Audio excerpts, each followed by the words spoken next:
Ooh, it sure is cold today. I wonder how much heavier the snow's gonna get. Here to see Odette? I just need to see your tickets for the preview. Perfect. Thank you. I'll hold on to your tickets. Come on in. It's freezing outside.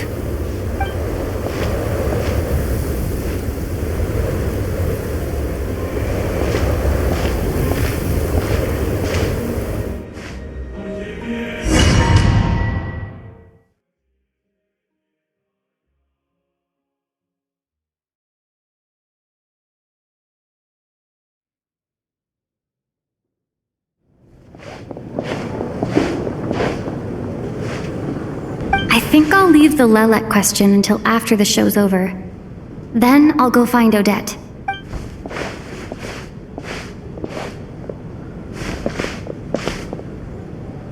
Child said he was originally going to come with Tonya, so I'm guessing Tonya's already here somewhere. Is there anyone here who looks like a Tonya? Let's see. It's a small audience. Makes sense for a preview. But wait, I do see some familiar faces. Mr. Chuganov's back again by the looks of it. Oh, and is that Mitya? And that Fatui officer, Valeri. Guess he must be playing cat and mouse with Mitya again.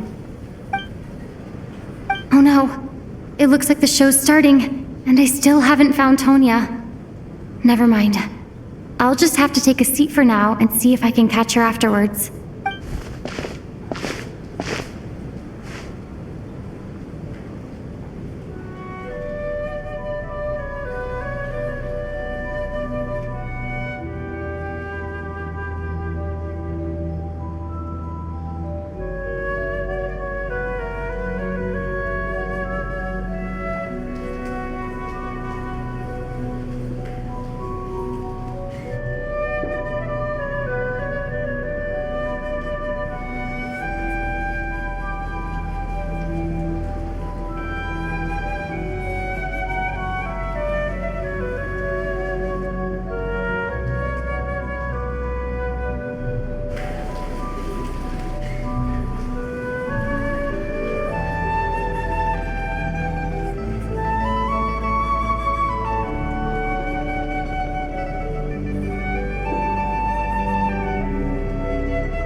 Members of the audience, I'm a staff member here at the theater.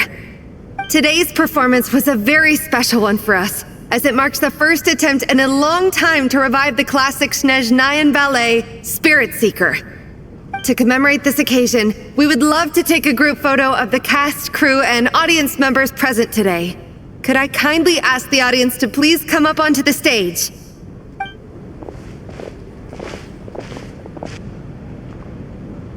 All right, everyone, huddle in a little more. Now, look at the camera. 1, 2, 3.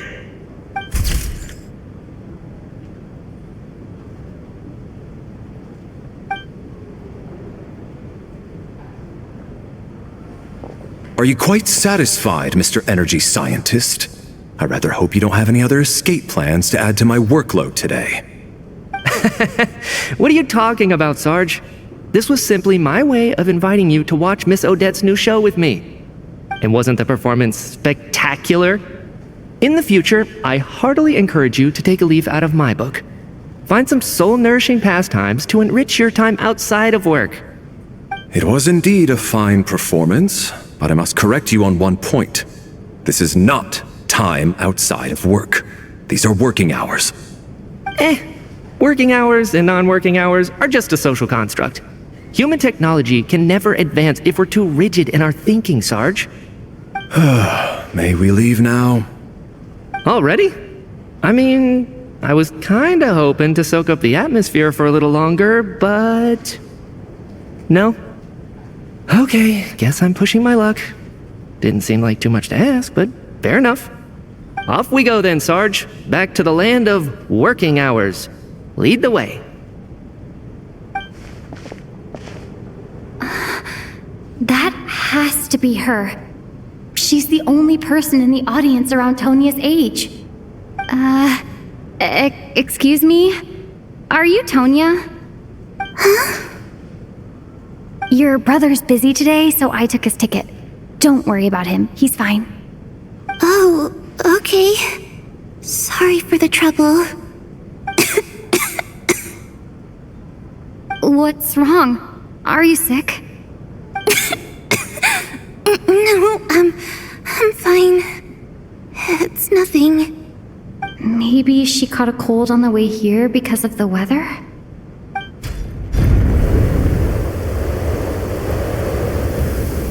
I haven't seen snow like this in a long, long time. It's most unusual. I know. It's completely white out there. You can barely see a thing. I've never seen such heavy snow in my life. Let's wait it out for now. You'd be lucky not to freeze to death in this weather, let alone find your way. Well, look at that. Maybe we shouldn't be in such a rush to get back after all. What do you think? Let's wait and see. Why do you need to take it so seriously? Fate has given us this wonderful chance to take a break. We owe it to ourselves to make the most of it. Come to think of it, there's a small inn not far from here that always keeps plenty of extra blankets on hand for guests. I know the route well. Shall I head over and borrow a few blankets? That way, anyone in a hurry can wrap up warm for the journey back.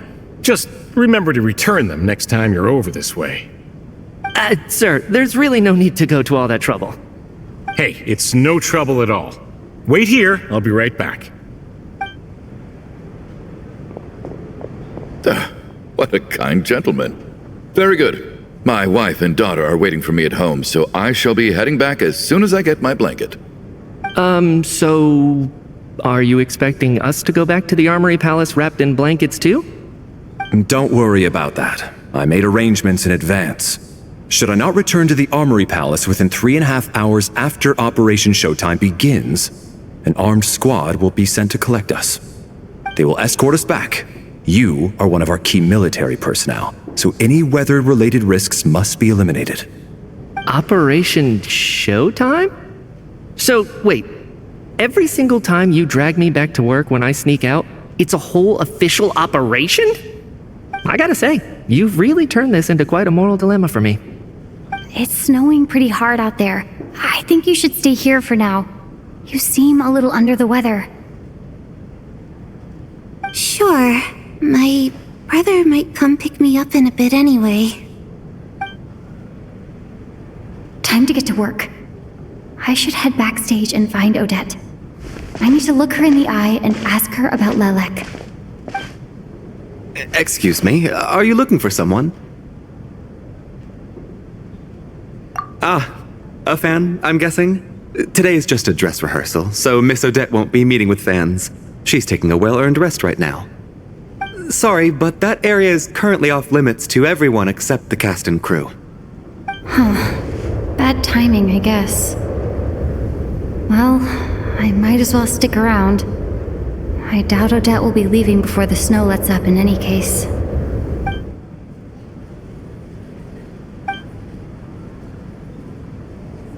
What happened to the gentleman who went to fetch the blankets?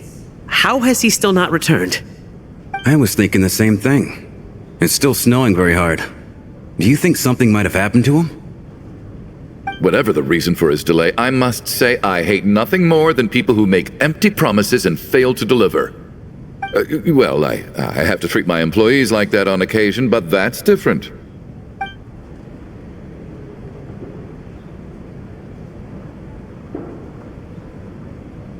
You seem anxious, Mr. Valeri. It's been nearly 4 hours since I left the armory. The army should have arrived to extract us by now. They know how much I despise tardiness and disrupted plans. There's simply no reason that they shouldn't have shown up by now, barring exceptional circumstances. Surely a snowstorm like this one counts as such. Few things in this world can stop the Snezhnayan army, Mr. Mitya. And a snowstorm is certainly not one of them. Why don't you go out and take a look? They might be right outside, waiting for your orders before they dare come in. An absurd hypothesis. I have no intention of leaving your side for even a moment until I have escorted you back to the Armory Palace. This doesn't look like an ordinary snowstorm to me. That guy who left earlier, it looked like he just vanished into thin air. Either that, or my eyes were playing tricks on me. A man-eating snowstorm? Come on. Night hasn't even fallen yet. Spare us the ghost stories.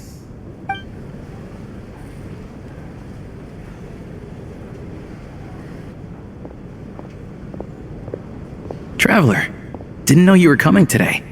How come you didn't say anything? Oh, right. I assumed you were looking for me and Vodenitsa. Odette's still backstage. Whoa, that's quite a snowstorm out there. I've been working backstage this whole time, so I didn't even notice. No wonder the audience hasn't left yet. Huh. Is weather like this rare even in Snezhnaya? Yeah, snow like this. I'm sure I've seen it out in the wild before, but never in the city. Actually, I take that back. I don't think I've seen snow this bad even in the wild. This is something else. It's not normal. If even Alosha thinks snow like this isn't normal, could it have anything to do with that monster people have been talking about? We can't stay cooped up here forever. Someone needs to go out and take a look. No need. I have plenty of experience with snowstorms. Besides, I work here while you're an audience member. I should be the one to do it.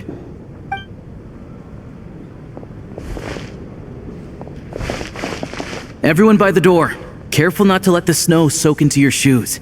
In a snowstorm, you gotta look after your toes above all else. Heading out, my man? Be careful. I've been told the snowstorm eats people alive. Thanks for the advice. I am planning to be careful. I just want to take a quick look at the situation out there.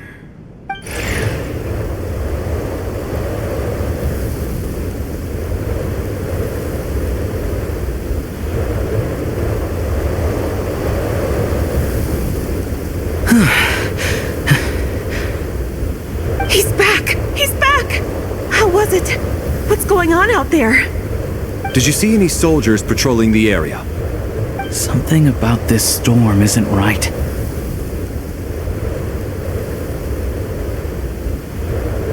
There's no one out there. I didn't see a single soul. And something in the air gives me the creeps. This isn't your average snowstorm. I suspect it might be related to recent events in our nation. I strongly advise everyone to stay here until the snow dies down. Are you serious? So all of us are trapped here now? That sounds a little far-fetched to me. You want to go outside and see? I, for one, am not risking my neck in that weather. This just turned from a minor delay into a major hassle. We can only hope that our friend who went to fetch the blankets just ditched us and went home. Is it really that bad? But my daughter, I won't be able to read her a bedtime story tonight. Huh? What are you all still doing here? Whoa! It's snowing hard! So now we're stuck here? Oh, this is terrible! Luckily, it was just a dress rehearsal today, so there aren't too many people here. On the bright side, the theater's always well stocked with supplies. If the snow still doesn't let up as we get into the evening, you can spend the night here, everyone. At least, I assume that's alright? Odette? Fine by me. This seems like a sensible backup plan under the circumstances. My thanks to the theater for being so accommodating. What are you staring outside and praying for, my man? You anxious to get home too? Oh, your majesty the Tsaritsa, I beg you, please do not let tonight's snowstorm stop. This is a golden opportunity to spend the night under the same roof as the two top stars in all of Snezhnaya. It's a once-in-a-lifetime experience. I think I've changed my mind. Sir, if you so much as look at us funny, you'll be seeing stars in a whole other way. Behave yourself, or you'll be begging for that blizzard. It's getting colder. We need to keep the indoor temperature up. Close the door and lock it tight. Let's head somewhere warmer.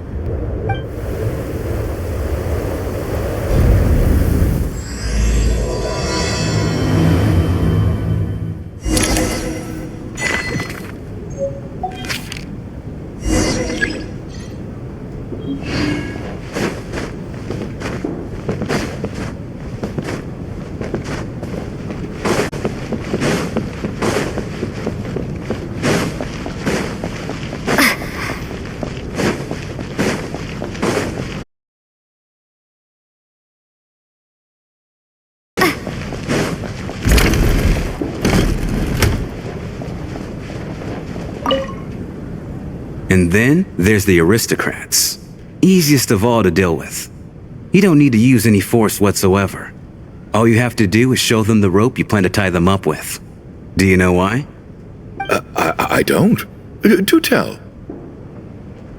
Because nothing horrifies them more than the thought of a cheap, coarse rope leaving creases on their precious million Mora coat. They'll do whatever you ask to avoid that fate. Unexpected, but funny nonetheless. Tell me another one. Well, look at that. I got myself a new listener. Hey there. Let me introduce myself. The name's Shram, and I'm a mercenary. The kind that gets paid to do odd jobs for rich folks. And I am Chuganov, an entrepreneur.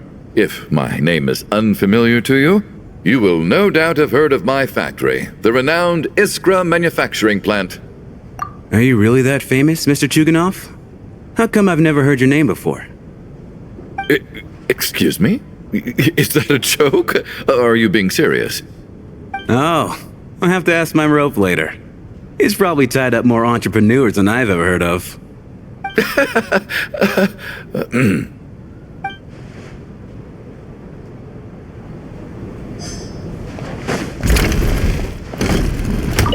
How are you feeling, Tonya? I'm fine. Sorry to worry you. I'm used to it by this point. I take medicine for it. My brother usually helps to get it ready for me. Child must take great care of his sister. He's never mentioned Tonya's illness, though. You know, I actually find this whole thing kind of exciting. Stuck in a strange place thanks to a snowstorm. Having to spend the night with a bunch of interesting characters. It's pretty cool, don't you think? Exactly. It's like one of those stories where an ordinary school trip turns into a magical adventure. I've always wanted something like that to happen in real life.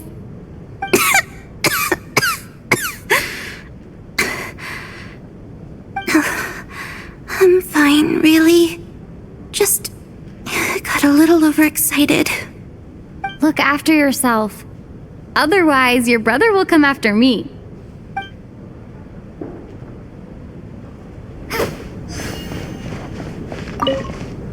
My husband has major trust issues. To him, I doubt even this snowstorm is a good enough excuse for me to stay out all night. That's the price of marrying into wealth.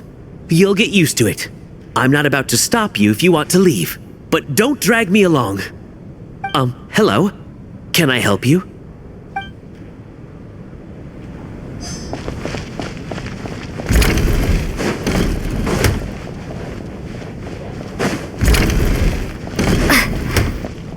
I have to say, even though today was a rehearsal and there were some hiccups along the way, Miss Odette's performance was one of the best I've ever seen, even compared to an actual show. Oh, I couldn't agree more, especially considering the weight of the subject matter. It takes a truly seasoned professional to do justice to a theme like love and regret. Do you think we were coming on too strong? Odette's ignoring us again. What about you? What did you think of today's performance? Oh my, that's very flattering of you. Thank you. I'll make sure to save a ticket for you when the show's performance ready. This doesn't seem like the time or place to bring up the subject of Lelek. I need a chance to speak with her in private. So unfair. Talk about double standards. And now it looks like I've been spotted.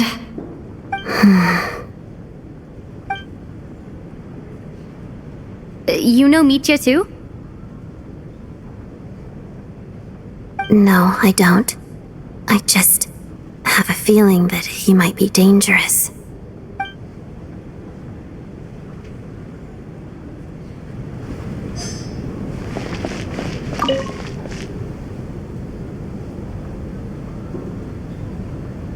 I don't think it's ever been this lively backstage before. I didn't know you were coming today. Hey, have you seen Chuganov? I heard he was coming today. Have you spoken to him at all? I'm with you. This could be just the chance we need. Yeah, I gotta figure out a way to coax some more intel out of him. I wanna know why he suddenly changed his stance on Project Stuja. What exactly happened before the most recent Vecha vote? For the Rokad, or just out of personal interest? Shh! There are other people around! Don't say the R word!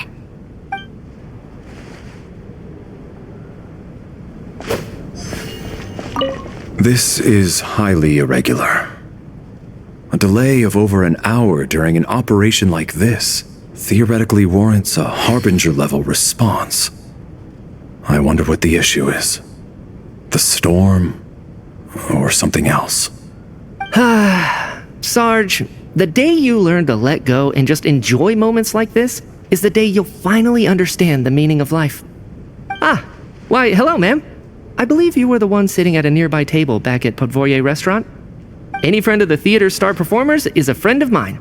It's a pleasure to meet you. I'm Mitya from the Energy Commission. Greetings. Major Valeri, head of the Special Assignments Battalion. Armory Palace Royal Grenadier Guards, 1st Regiment. I am here to ensure Mr. Mitya's personal safety. Please let me know if I can be of any assistance. Miss Traveler, I cannot help but notice that Miss Odette is stealing glances at me. Any idea what that could be about? I've racked my brains, but I can't think of anything I might have done to offend her. Perhaps she noticed me spacing out during her performance? What? You mean I really did do something to upset her? Well, thanks for letting me know. So, Mr. Mitya, is your work related to Project Stuja? Yes, that's right.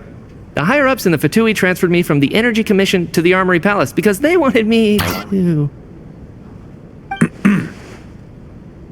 Really? I can't even talk about that? Pretty sure it counts as part of my private life. All right, I won't say anything. Sorry, Traveler.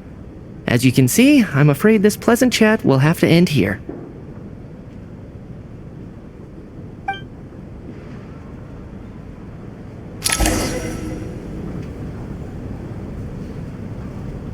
How's it looking, Alosha?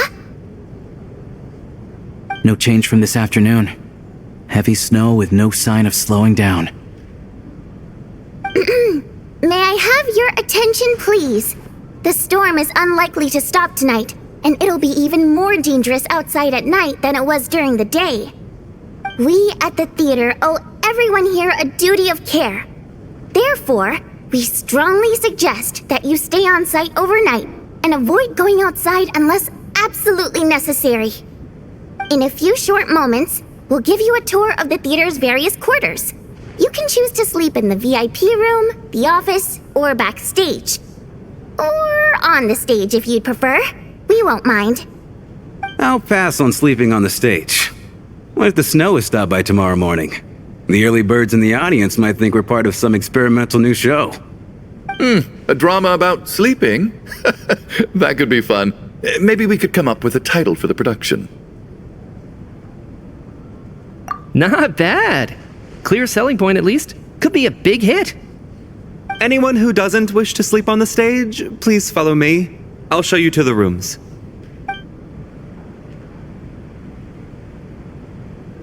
I guess I'll call it a night. Though I feel like I won't sleep very well without Paimon here. I'm sure she'll be worried that I haven't made it back yet. But as long as she looks out the window, she'll probably realize what's holding me up. I wonder if she's feeling any better yet? At least she hasn't been getting any worse. Still, I should try and get back first thing tomorrow morning.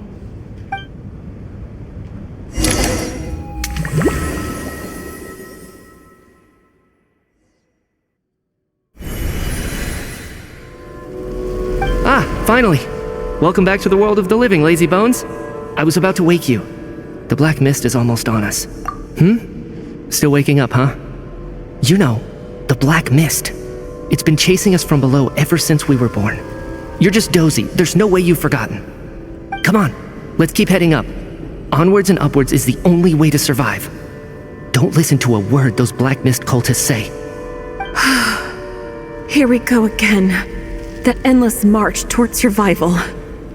What's going on?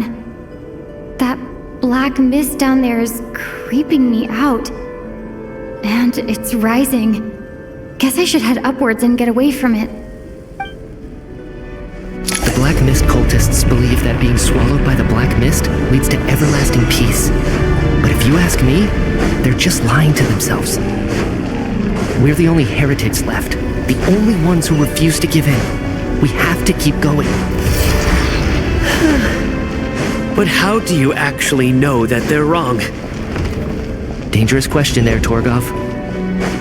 The moment your faith wavers, you start a chain reaction that ends in the collapse of your will. Put the question out of your mind. Stay strong and believe that the black... I can't do this anymore. I've had enough of being forever on the run. What's the point of it all? All this will pass eventually, I promise. Keep fighting. It will be worth it.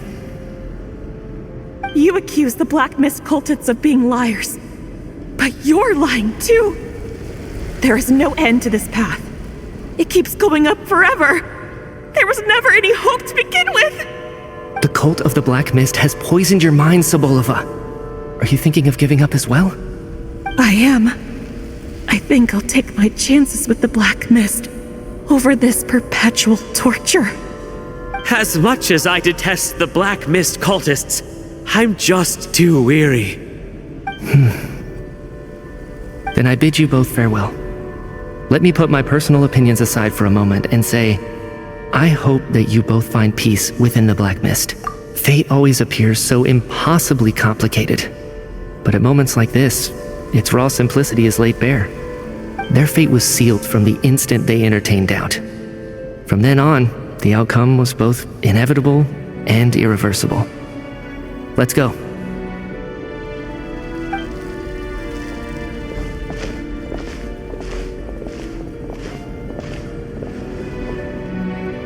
Torgov and Sobolova are gone. I never thought the day would come when even they would be swallowed by the Black Mist.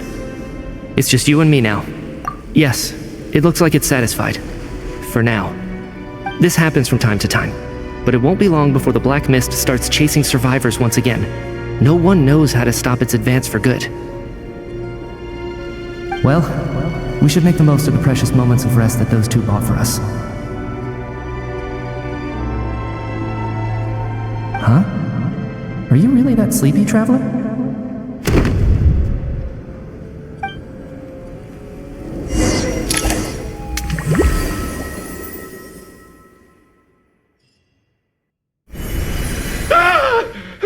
Help! Somebody, come quick! What is it, Chuganov? What's wrong? Huh? Is it morning already? What's all the commotion? Sounds like it's coming from next door. I should check and see what's going on.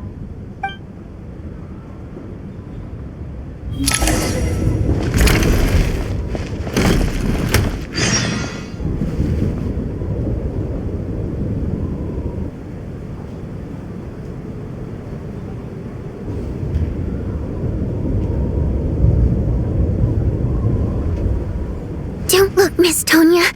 Stay here. Okay. What happened to them?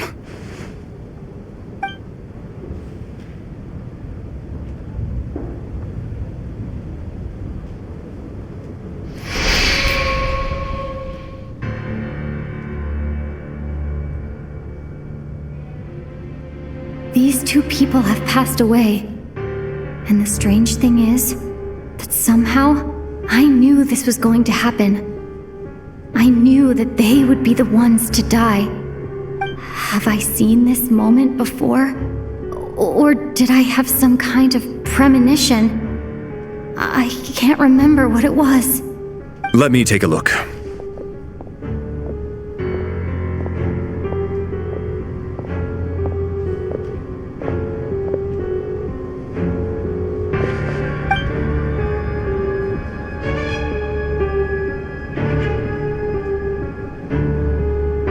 No vital signs in either of them. They're dead. The cause of death, however, remains unclear. No wounds on the bodies, no signs of a struggle, and no skin discoloration caused by the buildup of toxins. But just last night, they were chatting and joking away. This is so sudden. Could they have had pre-existing medical conditions? Even then, the odds of them both dying of sudden complications on the same night are extremely low. It's hard to believe that they died of natural causes, nor does this appear to be a suicide. Who was the first to discover the bodies? It was me. But these deaths have nothing to do with me, officer. I got up early because I wanted to see if the snow had stopped. Then I noticed that the door to this room was open, and it looked like there was a man and woman inside. I just went over to see what was going on. I had no idea they were... I can corroborate this. I was doing my morning exercises near the stage. When I saw Mr. Chuganov heading this way, I followed him. I can also confirm that I didn't see a single person approach that room before him. The snowstorm was raging all night, and it's still going now. There's no way someone could have come in from outside, correct? You mean an intruder? No, not possible. I slept by the door last night as a precaution. There's no way I wouldn't have noticed if anyone had tried to open it. Everyone, split into pairs and search the theater for anyone in hiding or any signs of suspicious activity. I'll follow up with a full search of my own shortly. Go, there is no time to waste.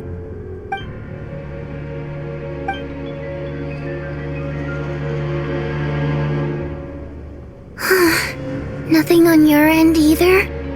Backstage is clear. No signs of suspicious activity. We checked the basement. Also clear. I don't think there's anywhere here that a living person could hide.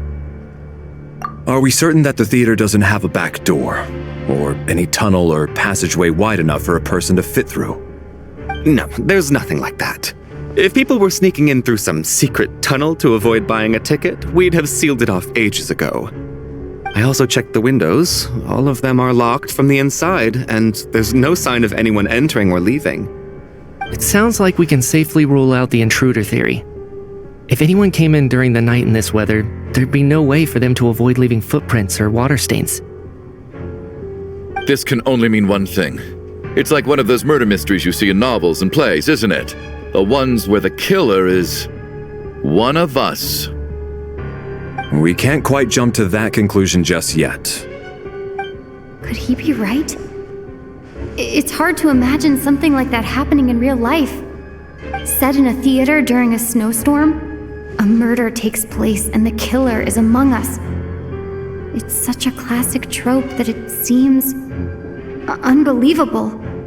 Looking at who the killer targeted and the clean entry and exit, it all adds up. I know what this is. It's obvious now that I think about it. What is? What have you figured out? Both victims were wealthy, well-known local merchants. And the door was deliberately left open so I would discover the bodies and witness the crime scene first thing in the morning. Such ruthless methods. This was your doing, wasn't it, Lelik? Lelik? You mean Lelik is among us? And he's the killer? Lelik. I know this code name. Member of the Rokot, anti-Project Stuja. Always works alone. I've read the case files at the Armory Palace. Walk me through your reasoning, Mr. Chuganov. What do you know about Lelik?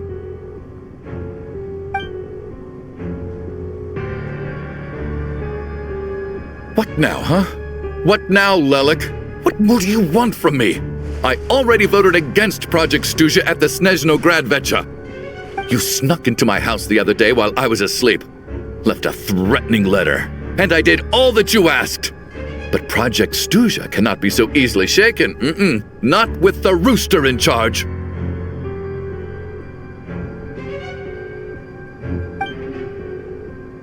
So he really was threatened by Lelik.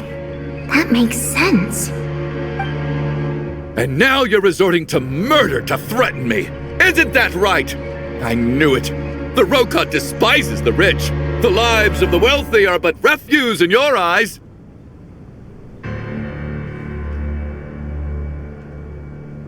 Show yourself! Which one of you is Lelik, Tell me!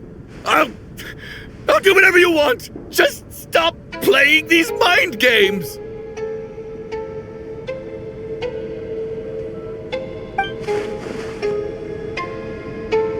Was this really Lelek's doing? Would Odette really do something like this?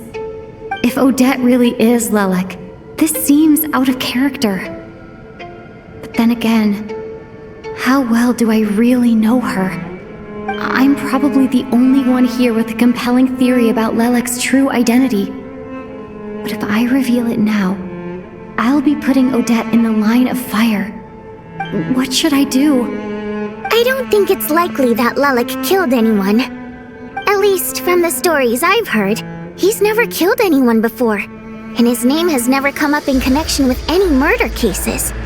Besides, even if Lelik did want to threaten you, why resort to such an extreme and roundabout method? It's not his style at all. Vodianitsa doesn't know that Lelek might be Odette, but her assessment is pretty much identical to mine. Miss Vodianitsa, why do you suddenly feel the need to speak in Lelik's defense? Defense? Oh, no, it's just... I'm worried that we're jumping to conclusions here, so I wanted to share my point of view. Also, I don't think the Rokot is as bad as you're making it out to be. Well, if you think I'm so wrong, what's your theory then, Why don't you tell us who the killer is? The case is still evolving, Mr. Chuganov. Please do not prevent others from expressing their opinions so early on in the discussion.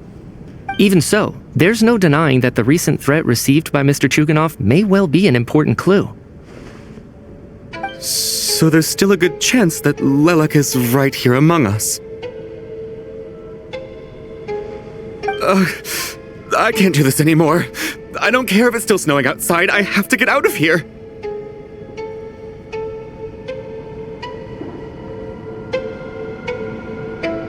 Whoa, take a beat. We all know it's far too dangerous out there. Even the soldiers couldn't get to us. Go out that door, and you might not live to tell the tale. And whoever this Lelik is, they're surely not going to murder anyone in broad daylight. Be sensible, my man. You're safer inside. As much as I regret having to say this, I'd like everyone to cooperate and refrain from exiting the premises until further notice. Because as things stand, every one of us is now a suspect. Unless anyone has further information to share, let's adjourn for now. Feel free to keep searching for clues, but make sure you don't go off alone.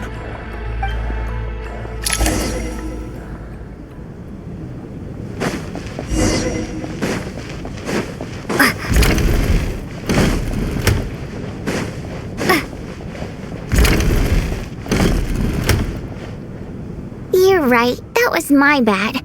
It was a knee-jerk reaction. I didn't think it through. Luckily, no one suspected my identity. Oh, phew. It's just you. I thought someone was eavesdropping. Since Vodianitsa and I were on the same page earlier, I think I should share my thoughts with the Rokot members first.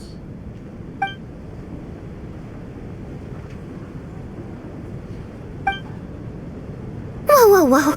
Are you serious? I don't know if this counts as gossip, but it's definitely on track to be the juiciest this whole year. Odette? Really? Odette? Oh God, how dumb does this make me look? Lilac has been right under my nose this whole time, and I didn't notice a thing. Actually, it's exactly what you'd expect. Sometimes, hiding in plain sight is the best strategy. And now that you mention it, the more I think about it, the more sense it seems to make. It all adds up. What are we up to now? 1, 2, 3, 4... Odette's identities. She's my coworker, specifically a ballerina, and also a Fatous, a member of the Rokat. Now, Lilac. It must be so exhausting. I just want to give her a hug. I guess since I've always known her as a member of the Fatui, it never even crossed my mind that she could be involved with the Rokat, let alone be Lilac. I don't understand. If she's with the Fatui, what reason could she have for being so opposed to Project Stusha? Probably best if you ask her that in person. Well, since you waited until now to bring this up instead of announcing it to everyone earlier, does that mean we're all on the same page here? Yeah. Lilac may not follow orders from the Rokat leadership, but as far as I'm concerned, she's never crossed the line. If anything, her actions benefit the poor. We need to confront her face to face. Do you think she'd really admit to being Lilac? I don't know. We'll have to see how it goes. For now, we'll work on the assumption that she didn't kill anyone, and see how much she's willing to tell us.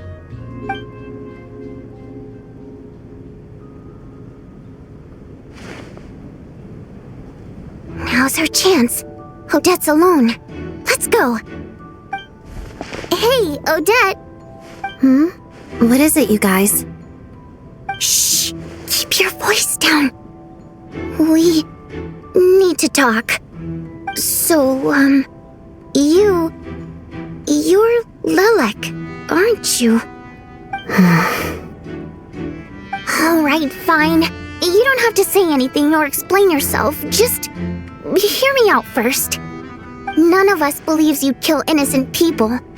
Whoever murdered those 2 people last night, it wasn't you. The Traveler was the first to figure out your identity, but she kept quiet during the discussion just now. Still, it's clear where the group consensus is heading. Everyone believes Lilac is the culprit. If your identity is exposed, you'll be in a really bad spot. We're your colleagues, and we know what kind of person you are. I don't want anything bad to happen to you. So, can you clue us in? Tell us everything. The more we know, the more easily we'll be able to cover for you. All right. Yes, I'm Lilac. And no, I'm not the murderer. And thanks, but I don't need you to cover for me. Actually, I'm planning to reveal my identity. Huh? You're gonna reveal that you're Lilac? Here? That's right. I'll admit I was surprised at first when Chuganov guessed that I was here. It was just a lucky guess, but it caught me off guard. But after taking some time to assess the situation and confirm where everyone stands, I don't believe I have anything to worry about. Are you sure you don't need a second opinion? Given the circumstances. Mr. Valeri! What?!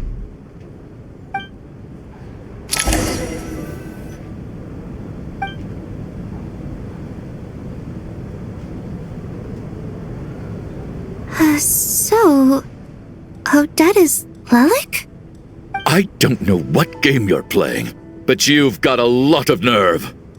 It's just one identity. So what if it's exposed?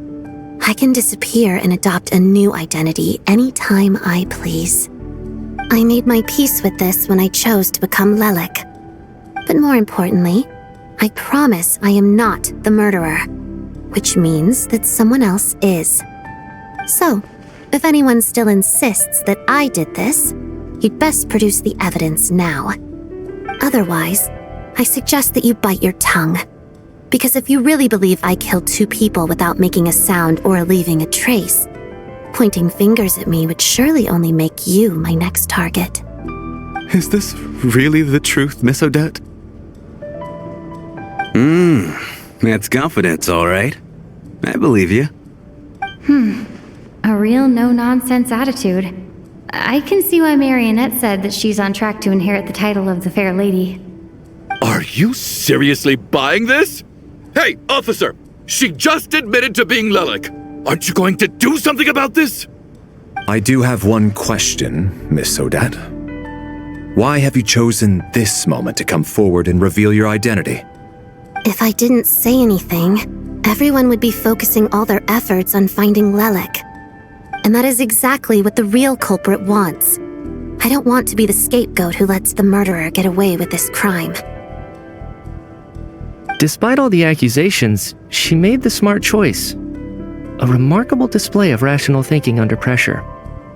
Clearly, Odette's talent extends far beyond the art of dance. She thought so far ahead. Ugh, why do I always feel like I'm one step behind her in everything? You've convinced me. Dealing with the murder case remains the top priority right now. Let's put the name Lelik and all related incidents aside until further notice. Nevertheless, the group still considers you the prime suspect. I assume you have no quarrel with that, Miss Odette?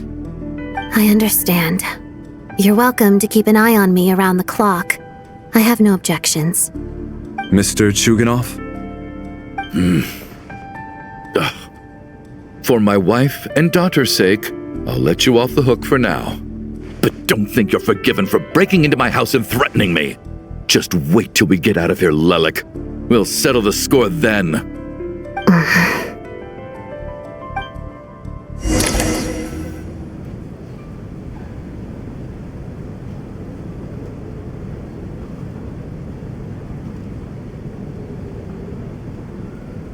Good work, Lelik guard team. And Lelik too. Here, have some hot water.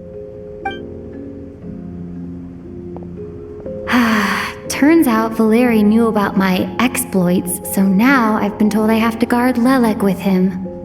Shouldn't you be facing my way if you're guarding me? At the moment, it looks more like you're my bodyguards. If the true culprit is indeed still at large, as you have claimed, we must keep our guard up against them also. Don't worry, Tonya. We'll get through this. Once the snow stops, the officials will step in. The investigation will get easier, and then we'll be safe. But once the snow stops, won't everyone just leave? You're gonna miss us, huh? Well, some of us work at the theater, so we'll still be here. I'll even give you a special backstage pass. Really, Miss Vodyanitsa? That's awesome! You've made a fan for life! Aw, you're so cute, Tonya. All right, let's swear to it. I promise to give you the pass, and you promise to never change your mind about being my fan. Promise. Don't indulge her, Tonya. You don't have to swear an oath over things like that. You really do get carried away sometimes, don't you, Miss Vodyanitsa? Hey, mind your own business.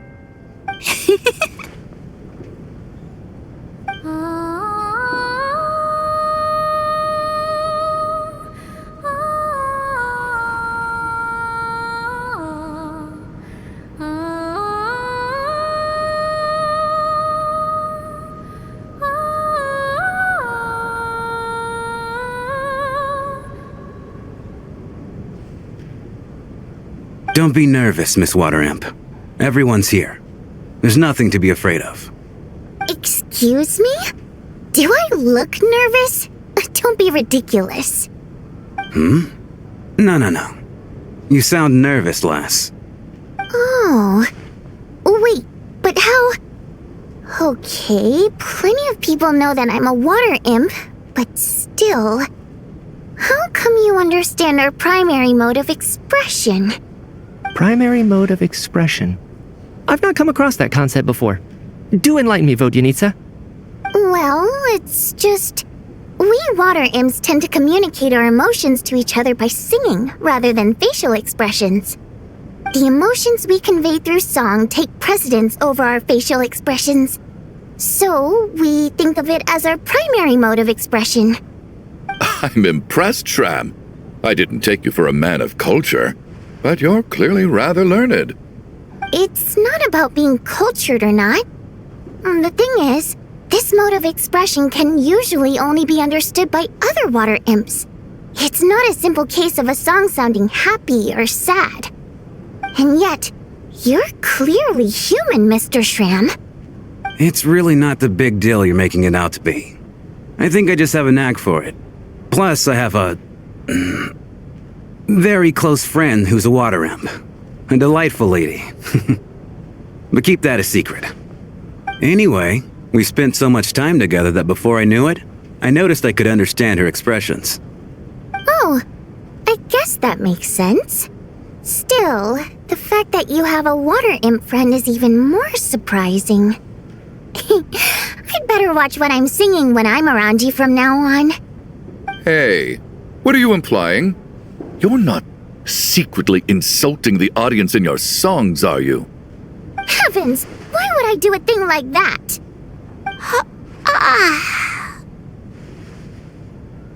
It's getting late.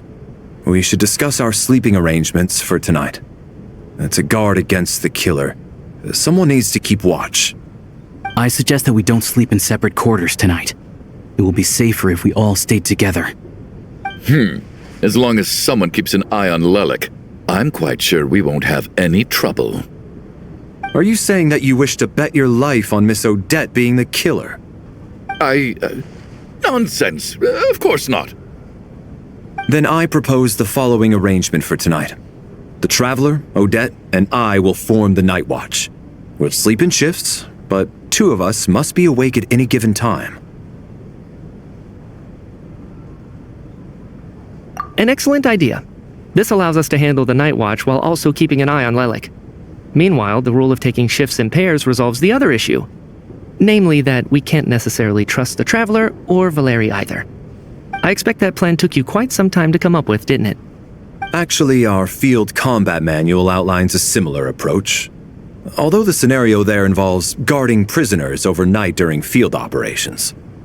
That being said, I must clarify that I harbor no disrespect towards you personally, Miss Odette. In fact, Lelik's numerous covert operations make fine textbook examples for military agents. I care less about respect and more about the fact that you just robbed me of 2/3 of my sleep tonight. I'm calling dibs on being the first to rest. Good night.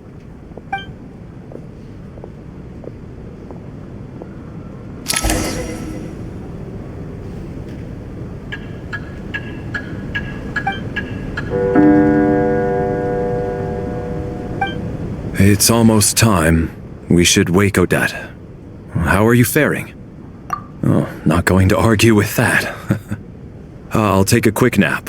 If you start to feel sleepy, wake me up anytime. It's finally time for Odette and I to share the night watch. I should wake her up.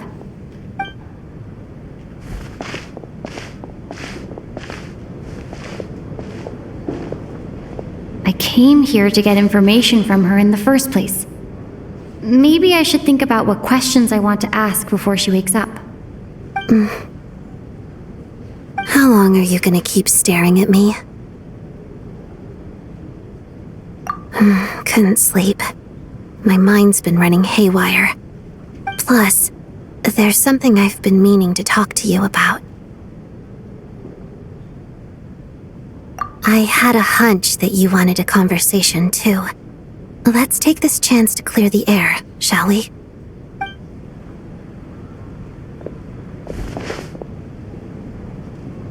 I just had a simple question for you, really. It's, Rosaline. In her final moments, did she have any last words or anything? I see. Well, that was all. I have no other questions. No. She was utterly ruthless in pursuing her goals. That kind of person should be hard to miss. And yet, even though I never approved of her methods, and she was an abrasive person, the fact remains that I am indebted to her. Oh, she told you. I guess that makes sense. I think she and Rosaline were on pretty good terms. Yes, Rosaline wasn't the kind to gossip about this sort of thing. Not that it's any huge secret to me, though. When I was a child, I had to join the Fatui for the sake of my mother and me. I trained under Rosaline. It was extremely grueling, and it didn't exactly come naturally to me. All I could do was try to ignore the biting cold and practice. I was a newcomer who'd managed to make a good first impression on a harbinger. There was pressure to live up to her expectations, to be worthy of the fair lady's reputation. Every day was a struggle against the cold, pain, and fatigue. And most nights, I struggled to fall asleep. After enduring all that, I've become almost immune to the sensation of pain. I suppose that was the cost of survival. Surely, any child who had to experience that would grow to hate her lot in life, don't you think? So, I put an equal amount of effort into my ballet. Because in my young mind, that was the only way to defy my fate. It was my way of telling her, the Fatui's demands and your expectations of me are not what I wish for. One day, I will leave. I think she probably blamed my poor performance in training on my passion for ballet. She knew my heart wasn't in it. One time, when I was secretly practicing a dance at night, she suddenly showed up. I knew she was there to catch me red-handed. I told her, "You don't deserve to watch the dance I learned from my mother." She looked stunned. I guess she was surprised that I lashed out first, before she had the chance. But strangely enough, on that occasion, she wasn't fierce with me like she was during training. Instead, she fell silent for a moment, and then left. After that, she never interfered with my dancing or asked me how it was going. She never came to watch me dance again either. Not even once. She was.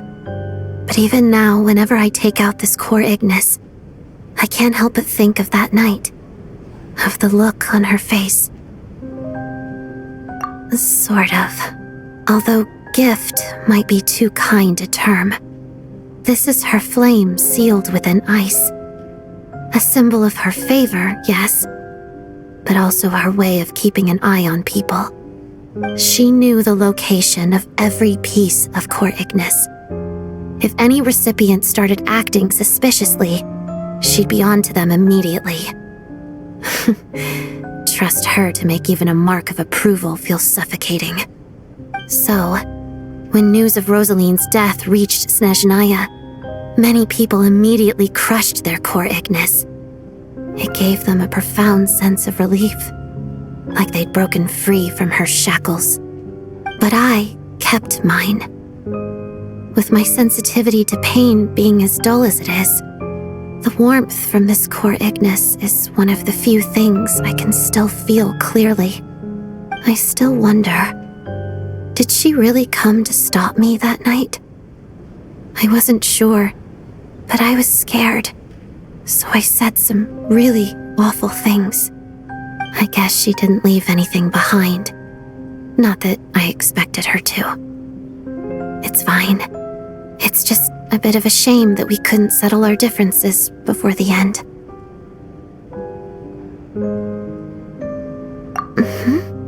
She did. Are you sure she was talking about this event? No, she didn't. I didn't even find out that she'd gone to Mondstadt until a while after she'd left. Wait, in that case... Okay, I will. Thanks for letting me know. There's something I'm trying to figure out. I'm beginning to suspect that Paimon's mystery illness is being caused by the energy research behind Project Stuja. Paimon's very important to me, so I have to get to the bottom of this.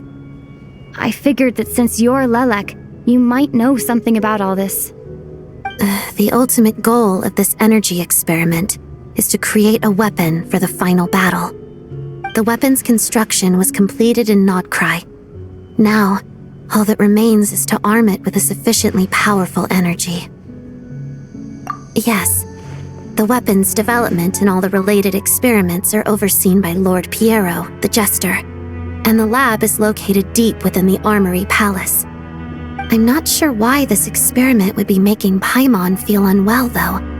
The best way to get to the bottom of it would be to go there in person. Once we get out of here, I'll help you apply for an entry permit. And I'm hardly the organization's proudest member, as you know. You answered my question about Rosaline. I want to do you a favor in return. It's that simple.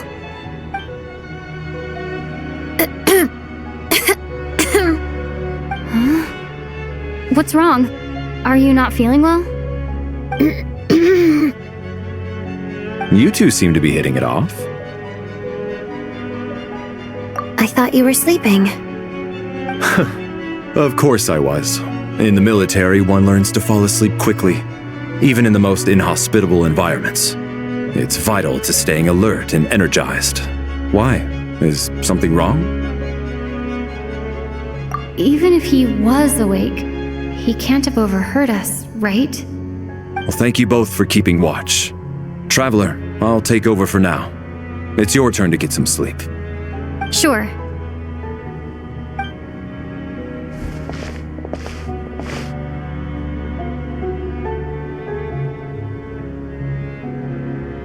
This is our second night here, but at least I found out a little more about Paimon's condition. I hope she's been sleeping well the past couple of days. Huh. Why do I feel like I'm being watched? Seriously?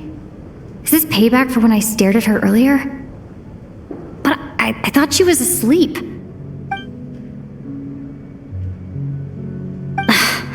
Never mind. I'd better try and get some sleep myself.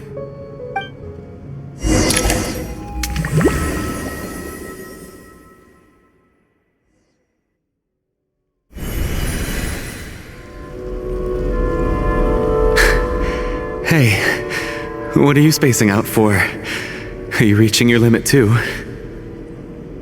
How long have we been walking for? Do you remember? Time's lost all meaning. Ever since we noticed that thing above our heads. What was it called again? A star key? Or key star? Anyway, the person who named it was swallowed by the black mist. Whatever it's called, ever since we noticed it, we've been walking up and up, hoping that as long as we reach it, we can find a way out of this place. But it seems like no matter how far we walk, we never get any closer. Well, we've come this far. You never know. Maybe we're almost there? Come on, enough moping. Let's go. The black mist is catching up.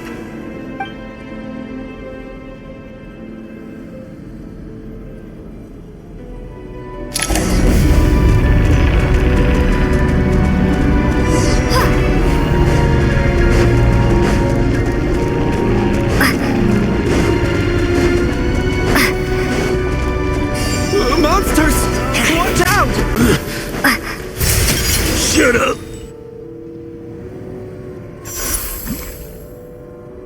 Are you hurt, Coolish? No, I'm fine. It's just... suddenly I don't want to walk any further. I get you. In fact, I reached my limit a long time ago. Sometimes it feels like there's hope where there shouldn't be. Yeah. The hope that the star gives us is the only thing keeping us going. But I'm not sure it's real at all. It may just be a collective illusion. Otherwise, why would it always be out of reach? We know you mean well, but you're only saying that to try and encourage us to keep going, aren't you? Thank you, friend. But enough is enough.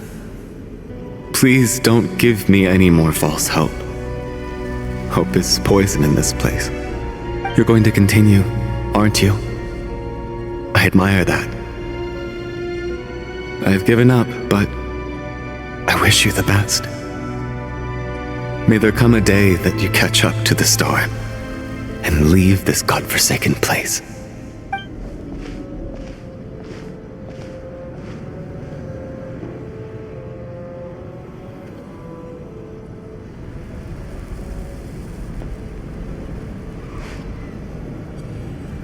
It's not an illusion. We really are getting closer to the star.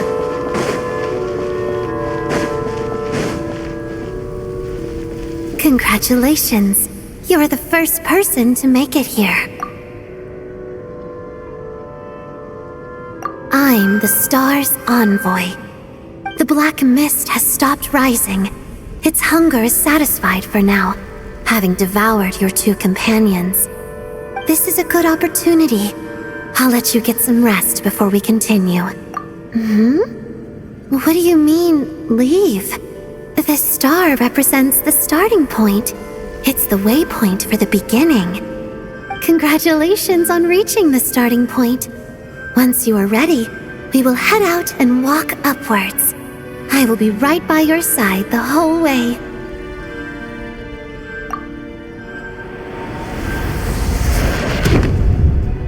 Huh? What's wrong? Hey, don't give up before the journey's even begun.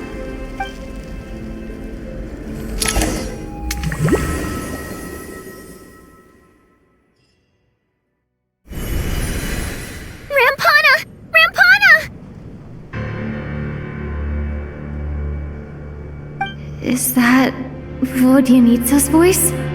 What happened? Coolish, wake up! Please wake up!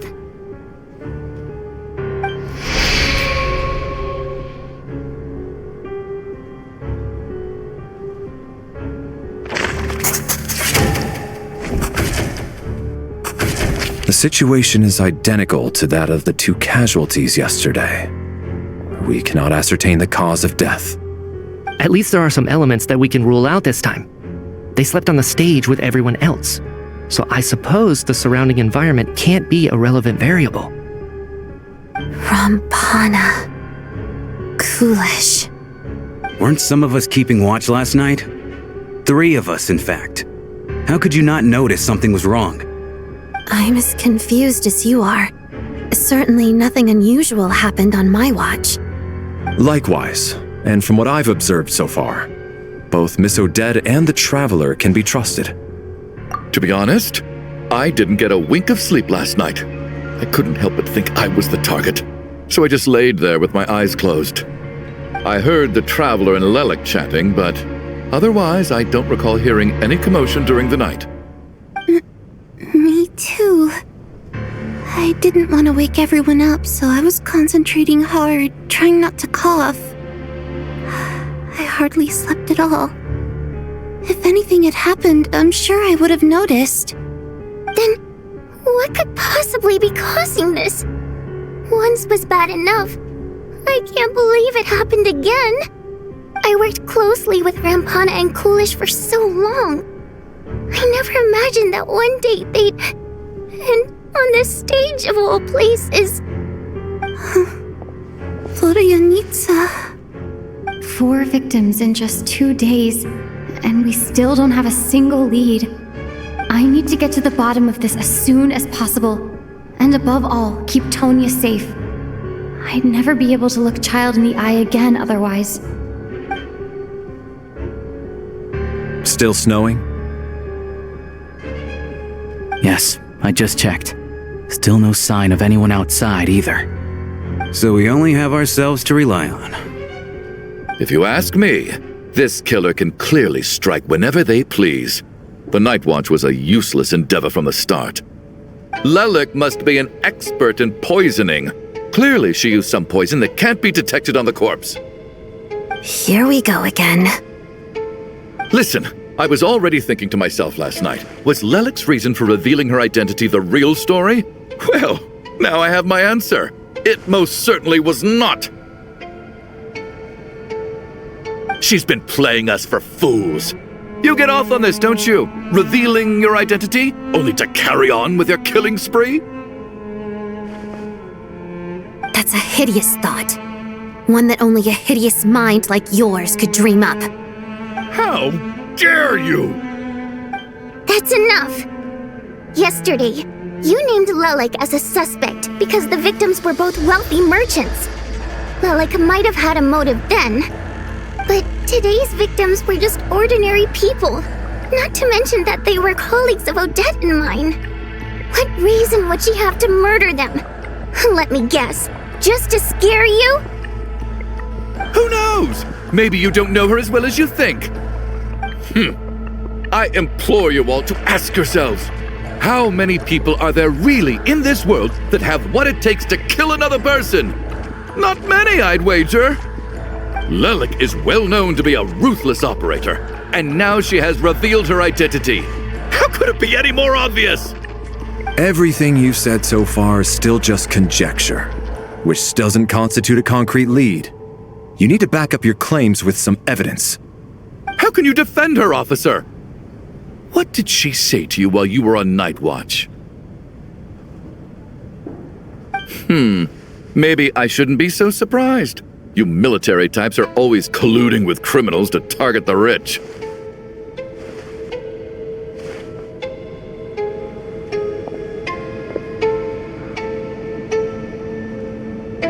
All so you can get your grubby paws on our hard-earned fortunes, then tell us to fall in line. The Fatui, the Druzhna, and the Rokot. Thugs, the lot of you!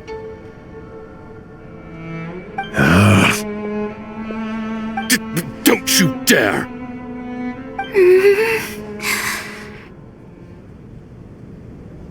Sir, but you were the one who told us not to stop other people from expressing their opinions yesterday.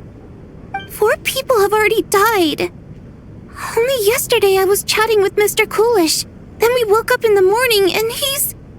Turning against one another is the last thing we should be doing right now. Little girl. Even if Mr. Chuganov is a puffed-up, pig-headed windbag who doesn't have a clue what he's talking about, he's still one of the victims here, isn't he?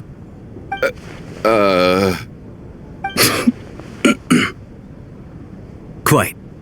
I had no intention of resorting to violence. But you're right, Miss Tonya. I ought not prevent him from speaking his mind. In any case, I believe Mr. Chuganov has calmed down a little now. We may resume our discussion. I don't think there's any need for that. What is there to discuss? Nothing about this situation is normal. Did you have an idea, Mitya? You're the brainiac here, right? Come on, clue us in! I've been mulling something over. All the leads we have so far concern things from outside the theater. Miss Odette's alter ego, the threats Mr. Chuganov received. But then there's the 2 double murder crime scenes themselves, which have given us absolutely nothing to go on whatsoever. That's highly unusual. Even with the most careful killers, there's always some evidence left behind. So what are you suggesting? I think this could be a supernatural event. It isn't characteristic of human-on-human homicide at all. Correct me if I'm wrong, but aren't you supposed to be a scientist? That doesn't sound like a conclusion someone like you is supposed to make. I got into scientific research because of my insatiable curiosity. But If the present situation defies all known scientific explanations, I don't mind shifting my curiosity toward the paranormal instead. Now that you mention it, I remember when I first came to the theater. I heard rumors about this place being haunted. Haunted? Yeah, I think I heard the same thing. But I mean, they're only rumors, right? We've worked here for years. Surely we would have noticed any spooky goings-on by now. Well, this has taken an unexpected turn. A haunted theater? If Paimon were here, she'd probably be hiding behind me in fear right now. Why don't we take this opportunity to look for clues again with a more open mind? Maybe a different perspective will help us see something different. Very well. Whether it's criminals or ghosts we're looking for, the same rules apply. Everyone needs to tread carefully. I'll move the bodies into the same room for now.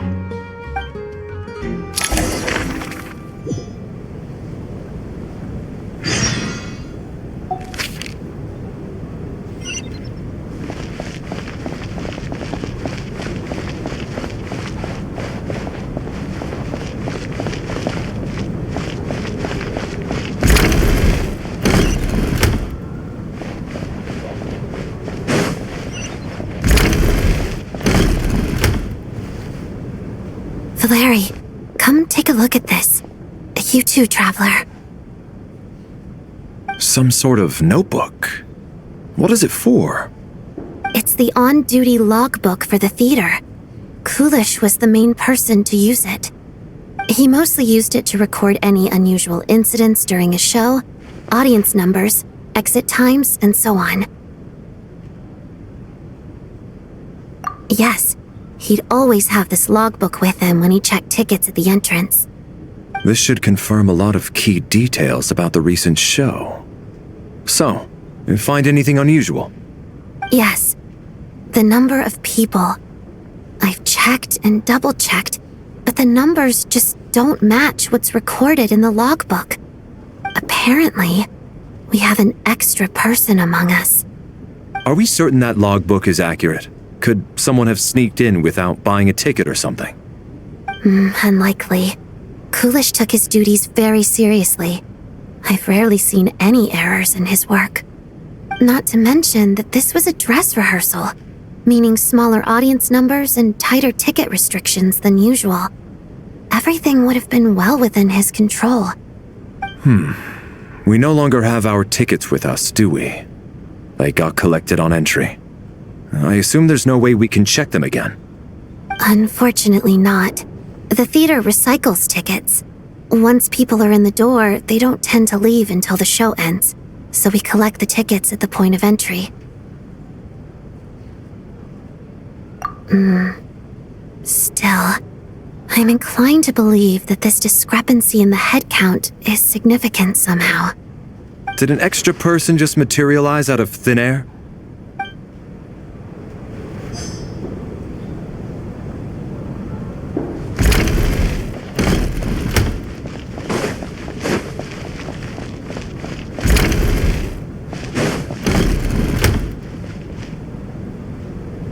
Ah, Traveler. Since you're here, come take a look at this. Alosha found it. We're both curious to hear your perspective. It appears to be an investigation report. And the focus of the investigation was the rumors of haunting we heard about earlier.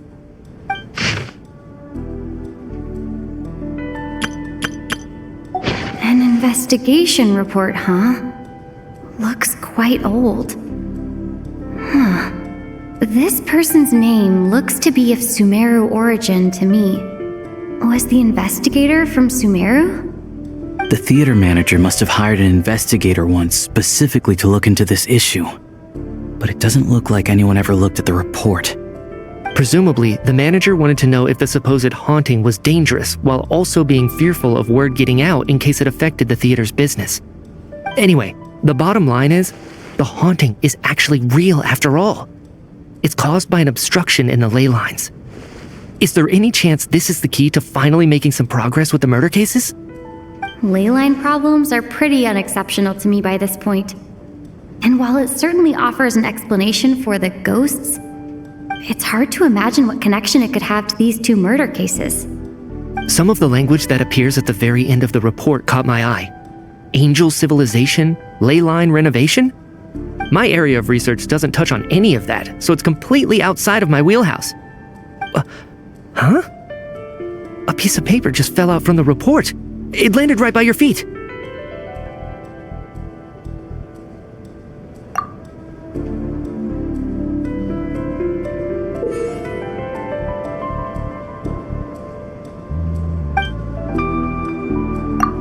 How unnerving. It was tucked inside the report, so it must be a note left by the author. Death is near. Is that supposed to be what's going on here? With us in the theater? But if so, how did the author foresee it? Could he predict the future somehow? Maybe things are more complicated than we thought. No, wait a second. If we take the report and the note at face value, they completely contradict one another. The report definitively concludes that the hauntings in the theater are harmless and cannot affect the real world. But the note seems to be warning of potential danger. The question is, what exactly does the note mean by death?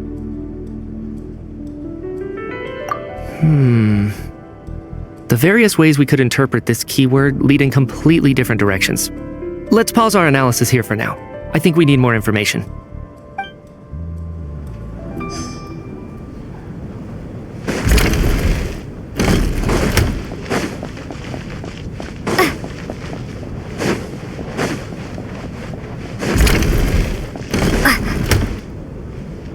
Tonya? Did you find anything? Not yet. Still looking. So... Are we supposed to be looking for something paranormal? I think I'd prefer teaming up with you than looking around on my own. This looks like somebody's notebook. Shall we read it together?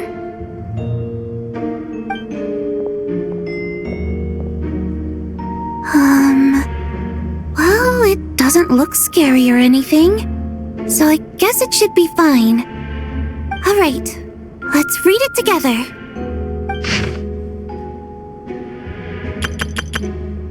Huh. This has to be Vodyanitsa's writing, surely. Maybe it's a little rude for us to peek at this. I feel like I just read someone's secret diary by accident. It sounds like she's writing this for her parents, right? I don't understand. Why put this stuff in a notebook instead of mailing it in a letter? Because her water imp parents belong to the aristocracy, who were driven out of Snezhnaya by the Tsaritsa long ago. And now they live somewhere new, where the postman can't get to. We're sorry. It's fine. My fault for not storing it properly. I can't leave things lying around and expect them to get ignored when everyone's scouring the place for clues. All right, give me my notebook back. I'll take over the investigation in this room.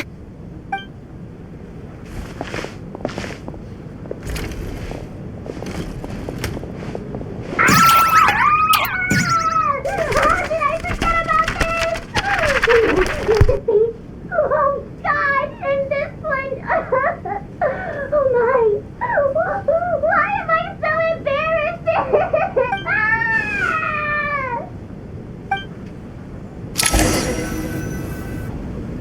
If we take all this together, it's not impossible, is it? If anything, it's the natural conclusion. Oh, I beg to differ. This sounds to me like a product of a researcher's vivid imagination. And perhaps it's because I'm still viewing this through the lens of a typical murder investigation. But still, I'm struggling to be persuaded by your theory. Does it really sound that far-fetched? Alright, well, let's treat that as speculation for now. I do agree with what you've said, so let's go with your idea for now. Good. Okay, now that we finally have some meaningful leads, I think it's time to reconvene. Let's get the others.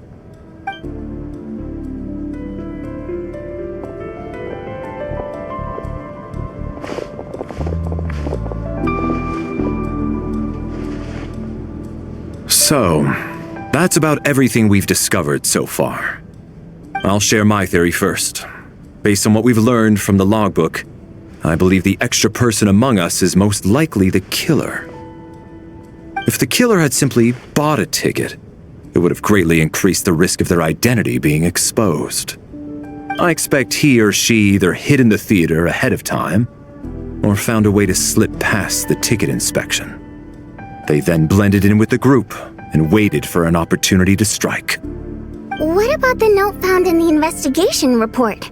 Any thoughts on how that fits in? The killer may have simply planted it there as some sort of sick joke. I've seen my fair share of psychopathic killers. They love playing cryptic mind games. So, it has nothing to do with the haunting of the theater after all. This theory makes sense to me. If we have an audience member unaccounted for, chances are they didn't come here to watch the show. Could it really be that simple? So, in other words, all we have to do is find out who got in here without a ticket, and all our problems will be solved? Then let me make one thing clear. All the theater staff should be well aware that I came here for the rehearsal legitimately, yes? There's no way I'm the one who didn't have a ticket. It's true. I hear you used every trick in the book to get a hold of that ticket, too. Everything short of throwing a temper tantrum and rolling around on the floor at the entrance. I most certainly did not degrade myself in such a way. Probably a stupid question, but I might as well ask. Did anyone here get in without having their ticket checked? Guess it was naive of me to expect them to just admit to it.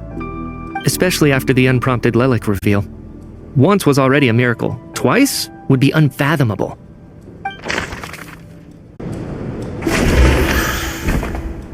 I don't believe any of us here knew Shram before all this. If no one can verify Shram's identity... Mr. Shram, did you really go through the ticket inspection to get in here? Huh? Me? Why am I being singled out, my friend? Do I seem that suspicious? It's not that you stand out as suspicious, more that everyone else has been ruled out as trustworthy. Okay. Well, we spent the best part of 2 days together now, so I'm sure you can all tell what kind of person I am. I'm a true gentleman. I never dream of doing something like sneaking to the theater without a ticket. Yeah, I have no doubt that you're a good person. But the problem is, none of us here actually know you, so no one can say for sure that you are who you claim to be. Although, actually, what was it you said last night? Yeah, you're friends with that water imp, which is why you understand our primary mode of expression. Last time I checked, there were barely any of us remaining in Snezhnaya, since most of the water imps left. Could you tell me a little bit more about your friend? There's a good chance I actually know her. And I suppose it's also kind of a way for everyone else to get to know you a little better.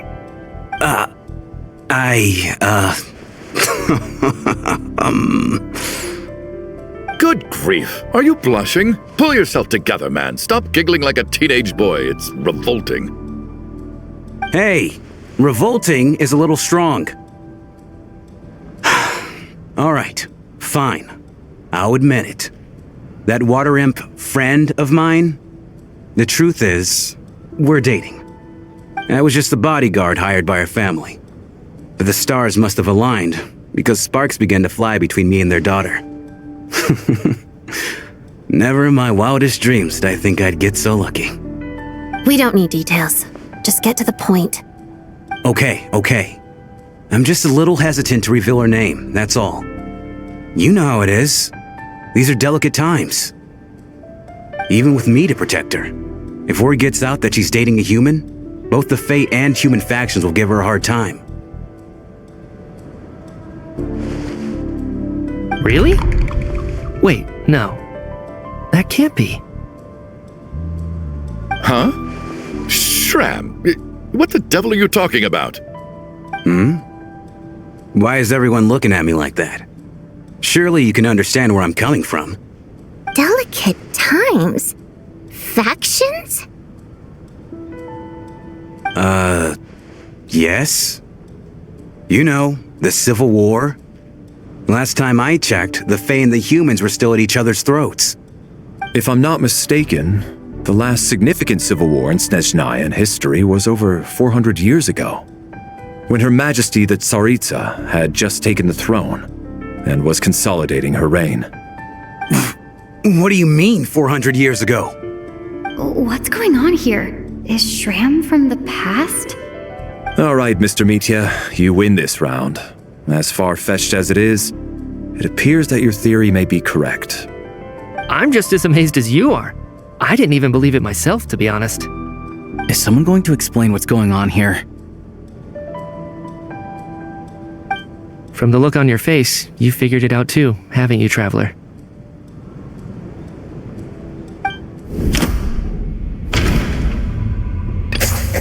The theater's ley lines have been modified to block souls within its grounds from returning to them. Some souls can even wander this place forever.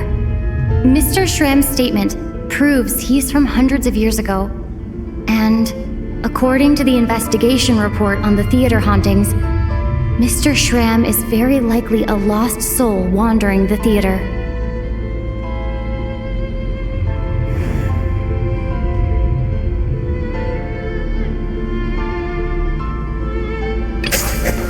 For some unknown reason, the soul that has been wandering the theater due to the ley line issues has joined our group and blended in. Yeah, that must be the immediate reason why the ticket count doesn't match the number of people present.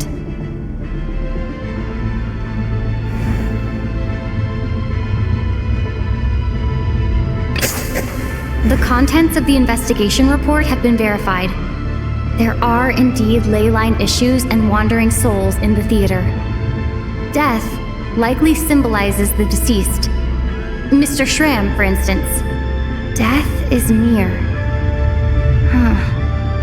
That must mean that there's a dead person in our midst. That's the truth, isn't it?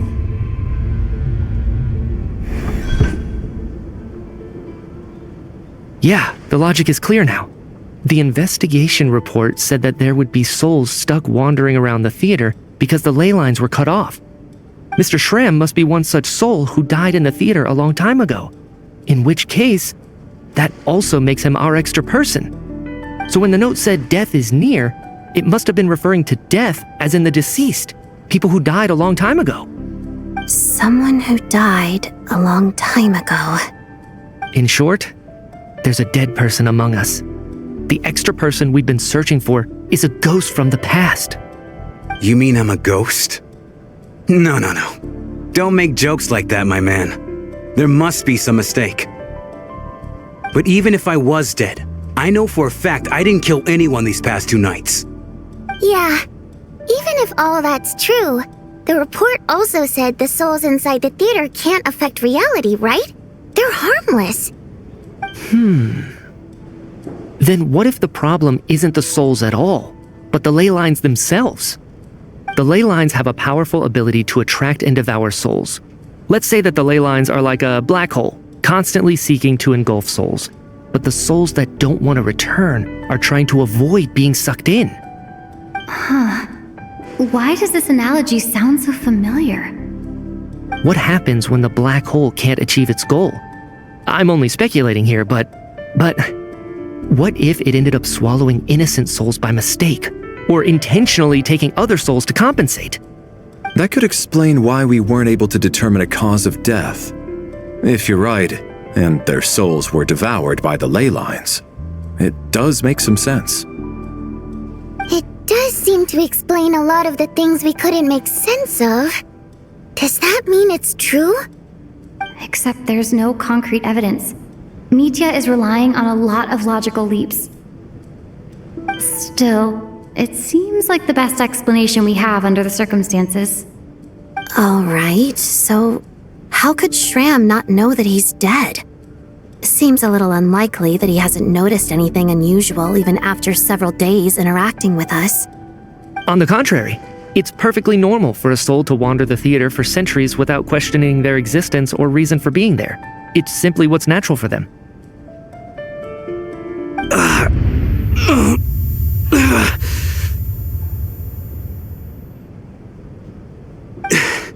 You know what, Mr. Brainiac? I think you might actually be right after all. I'm trying to remember and... even though my head feels like it's going to explode, I think... it's all coming back to me.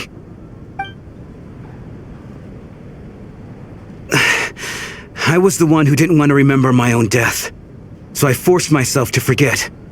Well, I'm sure those are painful memories. My lady and I snuck out to go on a date one day. We bought tickets for the theater. It wasn't really my thing, but I was just happy to be together. All of a sudden, a group of people burst into the theater, shouting for all the water imps to get out, performers and audience members included. It was clear the conflict between humans and Fae had reached a boiling point. This time, the extremists were even coming after the water imps who had nothing to do with the war. I thought I could pull one over on them, so I took off my jacket, draped it over my lady, and tried to sneak out amid the chaos. But I got caught. They started shouting, calling me a traitor to humanity. But I was going to do whatever it took to buy our chance to escape, no matter how many people stood in my way. I had to, both as their bodyguard and out of love. It's all right, friend. You can stop there if you want. You don't need to dig all that up again. It's just... even now, I'm still struggling to accept the truth. How could I be dead? I'm sorry, everyone. If I'd known I was a dead man walking, I wouldn't have dragged you down with me. If I'm the cause of all this death, then punish me however you see fit. But, Mr. Shroom... No. I refuse to be a burden. I know what I have to do. You said I've been wandering the theater for centuries, right?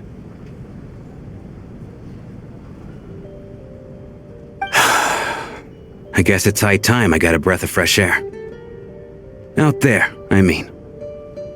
I'll leave this place and take all this death with me. Go out on my own terms. Mr. Shram, I'm sure we can figure out a different course of action. My good sir, we both know I'm not supposed to be here. I should have accepted my death long ago. One way or another, this has to end. Unless you're saying this goes against another one of your military principles somehow. No, I'm speaking on a personal level this time. Let it go, man. Oh, wait. One last thing. Miss Water Imp. My lover. Her name was Litia. Litia Ozarova. Do you know what happened to her? Ozarova. Oh, Auntie Ozarova. That's what we all called her. I remember her as a very kind elder. She had a bunch of kids, too. I'm so glad she survived. And she had lots of kids? Good. That's... good. I could hardly expect her to stay single just because of what happened to me, right? As long as she went on to be happy, that's all that matters. Besides, I'm dead. My soul has been wandering around here for so long because I was worried about her. But now, I can go without regret. There's no need to see me off, my friends. I've enjoyed our time together over these past few days. Perhaps we'll meet again in the next life.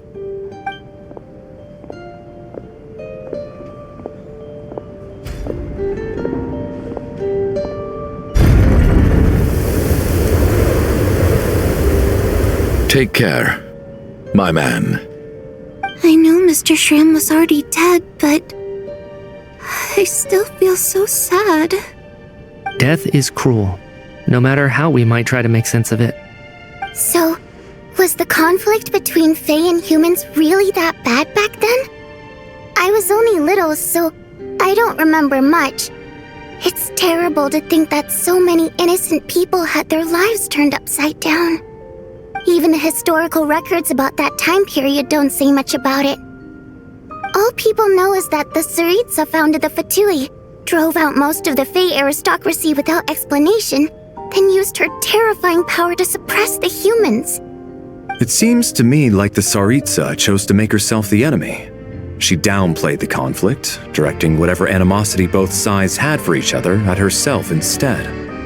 That's also why, despite how brutal the conflict was at the time, there hasn't been much lingering tension between humans and Fae since. Things have been fairly harmonious for the past few centuries. So, the Tsaritsa banished the Fae to protect the Fae living in the city? She offered herself up to be hated in exchange for peace. Maybe it's not quite as bad as it sounds. I don't think Her Majesty is too concerned if mortals hate her or not. And besides, there are very few who truly do. All this time, I had no idea. All right, if Mitia's theory is correct, then I think we can consider this matter settled. Let's all take a break.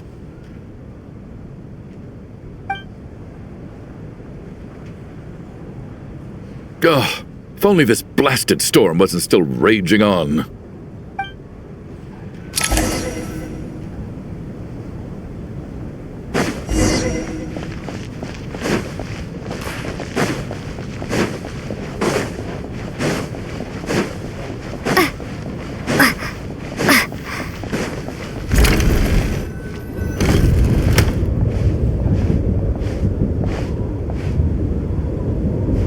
Looks like now we can just rest until the snowstorm stops. I still can't believe Shram turned out to be a ghost who'd been in the theater for hundreds of years. To think he was dead this whole time. What a strange turn of events. Knock, knock. Knock, knock. You know the door isn't closed, right? You don't have to knock. Think of it as a signal then. When I'm entering someone else's room and I knock, I'm here as Odette. If I don't knock, it's Lelik. Thanks. So, why did you come to find me? Is there something I can help with? Vodyanitsa said you knew about my secret identity from the start. But when everyone was discussing who Lelik could be, you were worried that revealing what you knew would be unfair to me, so you kept it to yourself, right? Yes, I'm extremely grateful for that. It's nothing. I mean, you didn't hold what happened to the Senora against me, so I should thank you for that as well. Actually, there's something else as well. I found myself in a situation similar to the one you were in when you helped conceal my identity. So I thought I'd come and ask you for advice. It's about Mitia. Before all of this, the last time I saw him, he was dead. As I'm sure you know, my goal as Lelik was to stop Project Stuja.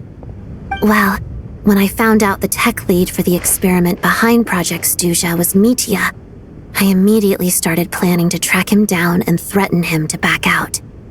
I often saw him around the theater, but I soon concluded that making my move there would risk exposing my identity. So I decided to infiltrate the Armory Palace and go directly to his lab. That way, the threat would be much more effective. Well, I suppose there was a bit of luck involved, but I am a Fatus, so I already had some familiarity with the building's layout. But when I finally made it to his lab, Mitia seemed to be dead. I checked his breathing and his pulse. He had no vital signs whatsoever. I'm certain of that. I thought maybe another anti-Project Stuja activist had beaten me to it, and chosen a much more brutal method, so I made myself scarce. That's why you were so on guard around Mitya that first night here. Yes. When I saw him sitting in the audience during the performance, I could barely contain the shock. To me, it was a miracle. Somehow, he'd come back from the dead. But then, the murders started happening and things got so complicated that it wasn't really at the front of my mind. That is, until Mitya himself said there must be a dead person among us. Then I couldn't ignore it any longer. And yet, you thought that bringing it up right away would single Mitya out, just like when everyone was suspecting Lelek. Exactly. I thought there could be something I was missing. Besides, we soon figured out that Mr. Schramm was a ghost, and we knew there was only one extra person, so we thought he had to be the one. But now it seems like there's another candidate. I understand why you kept it to yourself. There was so much information being thrown around during that discussion. Bringing up Mitya would have just introduced more confusion. So, what do you think we should do? Let me confirm one thing first. When was it that you found Mitya dead? Around a week ago, sometime in the afternoon. A week ago? That's earlier than I thought. I saw him just a few days ago at a restaurant. That definitely would have been after you found him dead. He seemed completely normal to me, chatting with Vodjanitsa, trying to avoid Valeri. So he was definitely alive on that day. Huh. Well, all I can say is I know what I saw. Here's a thought. The reason we even suspected a dead person could be among us was because of the problem with the theater's ley lines. But Mitya's death happened inside the Armory Palace. The ley line issue affecting the theater shouldn't reach that far. You're right. I guess he doesn't fit the profile of the person we were searching for. I think the chances of it being him are very low. Surely he can't have died for real in the Armory Palace. Unless what? Unless he really did come back from the dead. You're right. Do you think we need to disclose this to the others? Huh, what's this? A private meet and greet?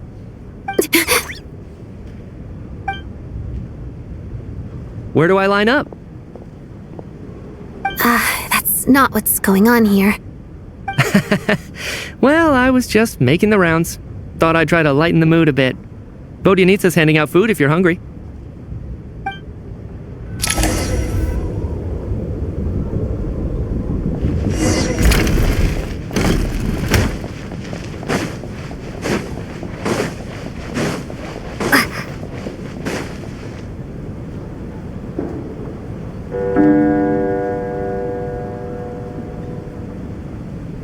What is going on with this storm?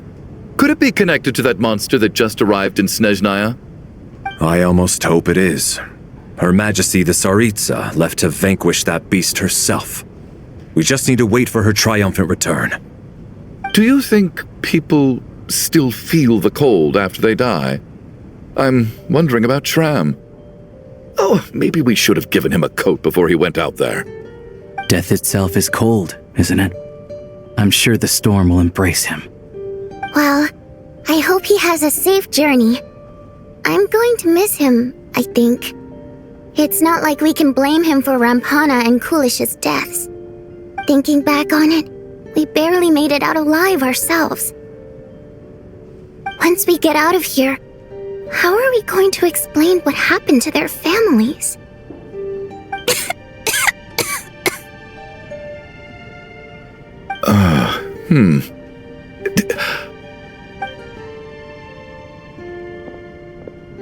Are you okay?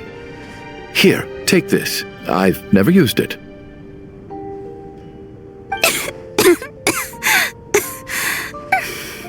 Thanks. Look who's Mr. Nice Guy all of a sudden. Is it because Tonya stood up for you this morning? At least you know how to return a favor. Yeah, without Tonya, who knows how badly he would have been hurt. I told you already, I never intended to resort to violence. Duh, bunch of rascals. Little girl? I was rather surprised when you spoke up for me this morning. I didn't think I had many admirers here, so, thank you. Oh, no need to thank me. I said some bad stuff about you too. I've been, too embarrassed to admit it, but, you remind me a lot of my daughter. So kind to everyone, but never lets her old man off the hook. Unless my wife and I are having a fight, then she's always on my side. Especially when she was little. Every time I took her out...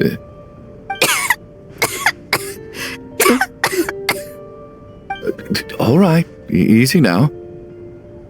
How long have you had that cough, Tonya? I don't know. It's probably been a while. I'm fine. Are you taking anything for it? Yeah. I'll be fine once I see my brother. He's gonna pick some frost fairy flower leaves and brew a tonic for me. I'll feel much better once I drink that.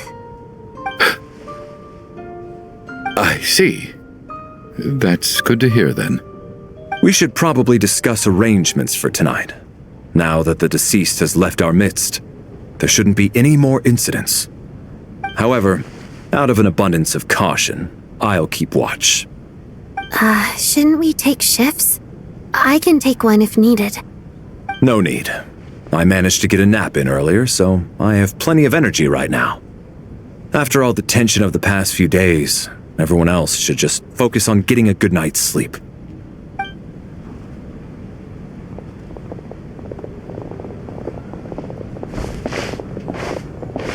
What a long day.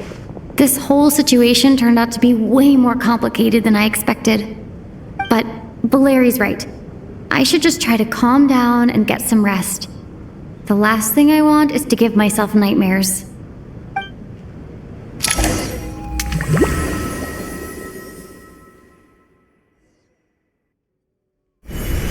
She's awake. She's awake! Get over here, you big lug, and take a look! If you must call me something, call me Mr. Door. The Black Mist is coming. You need to go. Are you all right? Can you walk? We just got attacked by monsters on our way up. That Mr. Door fellow protected us. He just seemed to come out of nowhere. Not much of a talker, but when it comes to taking down monsters, that man doesn't hold back. Curses! The Black Mist is catching up to us. We need to keep going. Mr. Door, I don't believe I've ever seen you around here before. Why is that? There's no need to try to get to know me. Impossible. I'm so exhausted. And the Black Mist is still rising. Oh. Wait, look! There's more monsters down there. Are they coming from within the Black Mist? No!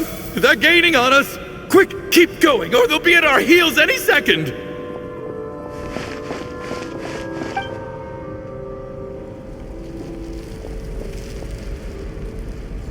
Mr. Door, what are you doing? We need to get out of here. They're coming! Found it. This is my door. What? You mean you're going to stay here? I am a door. This is where my duty lies. No! You saved us. We can't leave you behind. You must keep going. A door can only keep things out for so long. You must make haste. But... Oh, you're right. Let's go. We can't let Mr. Door's sacrifice be in vain.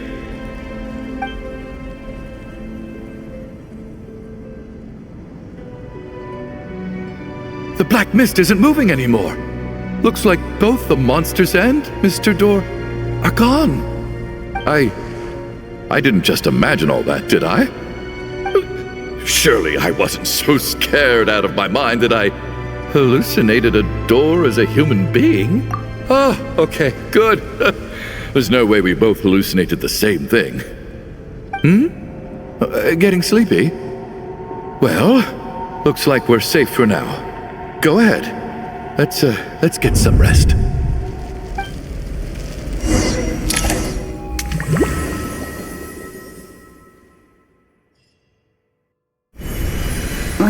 What time is it? Is it morning? I think I had a nightmare. Oh, I guess everyone's still asleep. These past 2 days have been exhausting. Valeri's keeping watch though, so he's probably the only one awake. Valeri?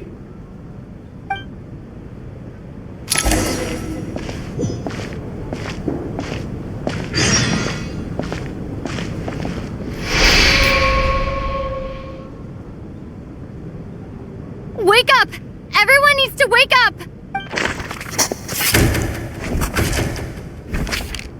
Just like the last 2 nights. No clear cause of death. I've been a real thorn in your side, haven't I, Mr. Valeri? Now you can rest in peace. But for me, life will be all the duller for not having to run away from you, my friend. How's Tonya? Is she okay? I just checked on her, and it doesn't seem like anything serious. She's just exhausted from the past couple of days, and she's still recovering from her illness. We should let her sleep a bit longer. That means Valeri was the only one who died last night.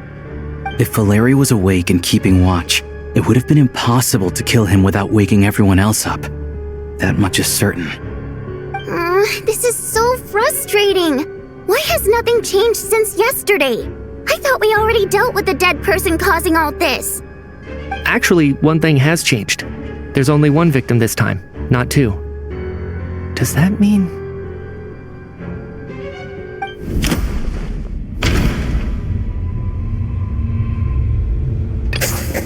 After the deceased Shram left, there was one less victim last night. That more or less tracks. It's a reasonable conclusion, considering the only variable that changed. Oh, the number of people who die each night is equivalent to the number of dead among us. That's your theory, right? Exactly. We identified Mr. Shram, and the night after he left, the death toll dropped from 2 to 1.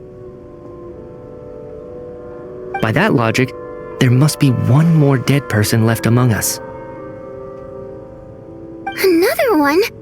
But there was only one person unaccounted for in the ticket checks, right? The head count should match up now. Having an extra person was definitely a cause for alarm, but being one person short isn't nearly as unusual. Someone could have left in the middle of the show, or made it out before the storm hit. One more dead person among us. If Mitya's theory is right, then what Odette told me seems a lot more relevant. It's just, at the time, we had no reason to think there was more than one dead person. If only we'd taken it more seriously as a possibility, maybe this could have been avoided. I'm sorry. This is my fault. I had information that could have been helpful, but I held back. I should have brought it up right away. I'm partly to blame as well. I was too quick to dismiss Odette's concerns. What is this about? What have you two been getting up to behind my back? Sounds like there's some big news you've been keeping from the rest of us. Well, we're all ears.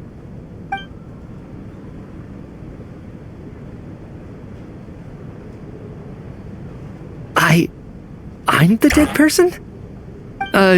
Wow, that's certainly news to me. Odette and I talked about it yesterday, but we thought it just wasn't possible, so we left it at that. Yeah, I don't blame you. If I'd been there, I probably would have reached the same conclusion. It just sounds too unbelievable. Let me just try and verify this. I just scoured my memories trying to think back to the afternoon Miss Odette mentioned. But I honestly have no recollection of dying. That's where I'm different than Mr. Schramm. Having seen Mr. Mitya a few days ago myself, I also find it hard to believe he could be the other dead person among us. Well, if it isn't Mitya, then who? Do we vote on it? If you don't mind me asking, Traveler, I believe you mentioned that you know Tonya's brother. Had you ever met her before all this? No, never. Wait, are you saying... Now, just 1 minute. I know where this is going. You can't just randomly point a finger at anyone you want. You're in the hot seat, and all of a sudden you want to divert our suspicions onto somebody else? Trying to pick a fight, Mr. Chuganov? Whenever you open your mouth, all you do is attack people, and I've had enough of it. If you don't want to engage in a civil discussion, you can shut up. You little brat! Did Mitya ask about Tonya because he suspects her? I suppose I only identified her by age and nothing else. Could that mean... I'm just saying, you're going around casting suspicion on people for no reason. How could Tonya be dead? I can vouch for her if nothing else. I've seen her before. She's the sister of that Harbinger, isn't she? The one called Child. Oh, really? You're telling the truth? Since being here, I don't think I ever mentioned she was Child's sister specifically. Does Chuganov actually know her? If Chuganov can vouch for her, then it can't be Tonya either. In which case, it seems unlikely that there's another dead person among us at all. Miss Odette, could you go over that afternoon with me one more time, when you found me dead? No problem.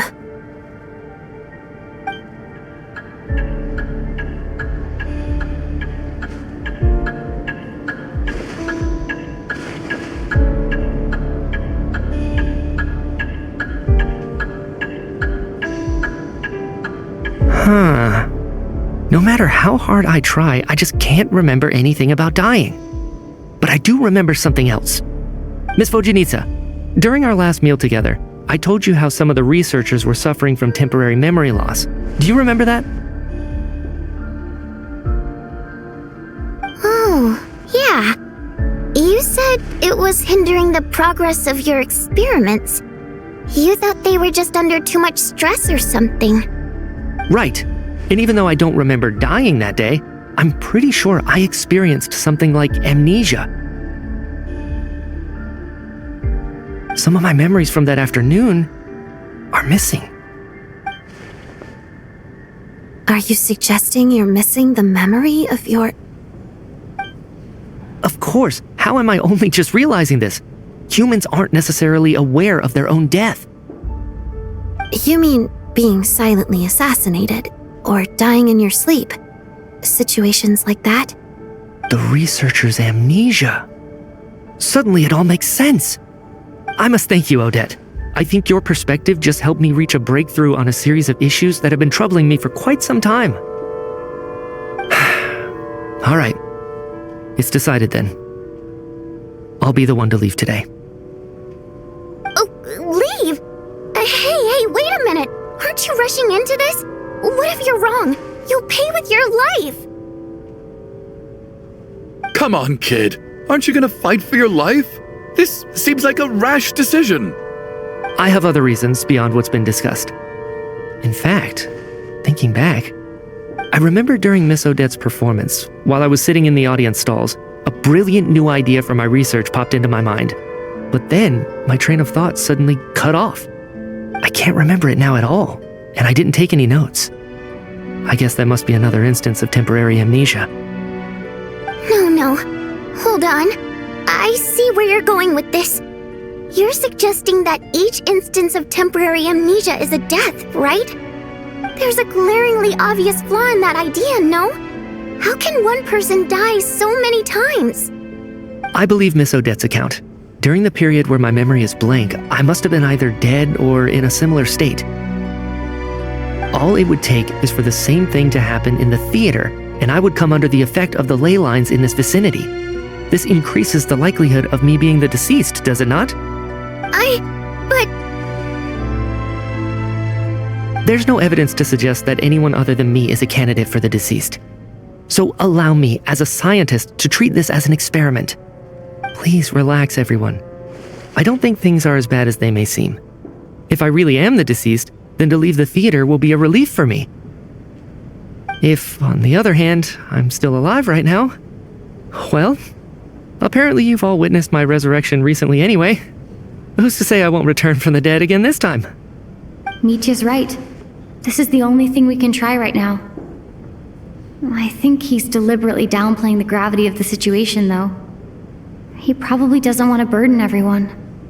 What is a scientist if not someone who gambles on experiment after experiment in an attempt to obtain the truth? With this snowstorm, the ley line phenomenon, ghosts of the dead, and my amnesia, we've been paralyzed by not knowing and powerless to do anything about it. It's a terrible feeling. But if I do get resurrected, you can be sure that I'll come back with the truth of all this. Just you wait.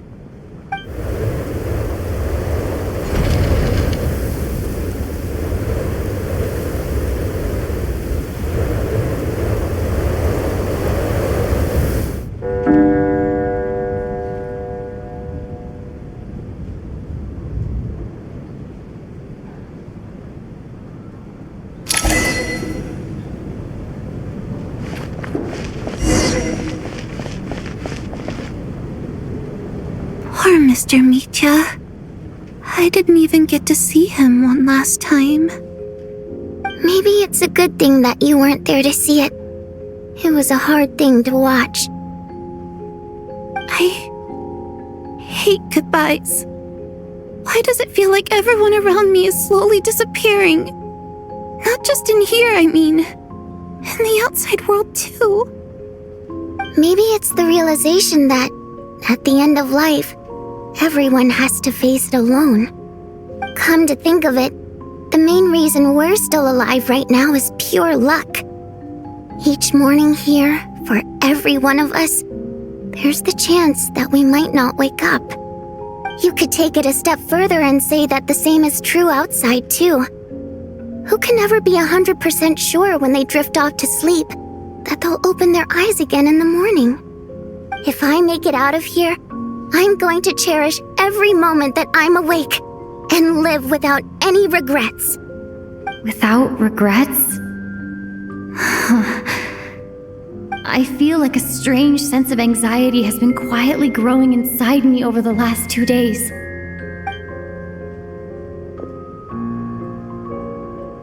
Are you okay? You look really glum. If something's bugging you, let's talk about it. There's only a few of us left here now. After everything we've been through, what's the point in keeping things bottled up? I have a travel companion named Paimon. Alosha and Odette have met her before. She's been feeling unwell recently. You're worried about her, aren't you? That makes sense. We've been trapped in here for days. To be honest, I used to feel like I was just a spectator in this world, watching everything that happens from the sidelines. Maybe it's because I'm a descender? A descender? But with Paimon by my side, over time, I slowly felt my connection to this world growing stronger. She loves eating, sleeping, and having fun, but she's also a great guide. It's her authenticity that makes this whole world feel more real for me. Over the last few days that we've been apart, I've often caught myself wondering, what would Paimon say if she were here right now?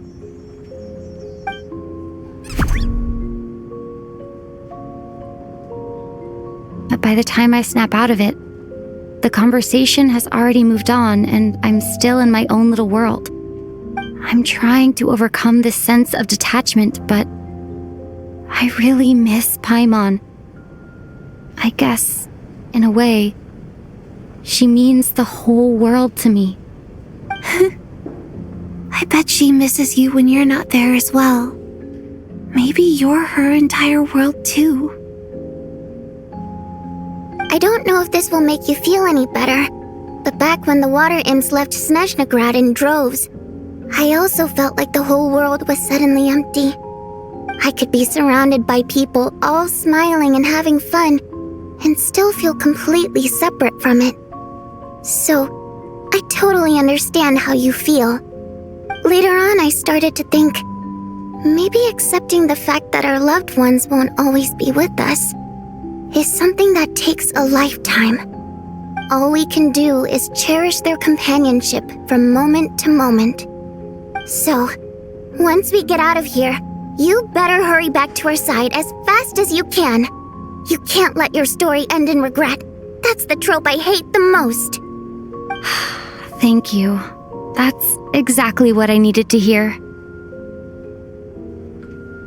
But Vodyanitsa, if you hate goodbyes too, why didn't you leave with your people? That's just the choice I made. I used to regret it, but I don't anymore. Like I said before, singing is a water imp's primary mode of expression. It's how we convey our emotions.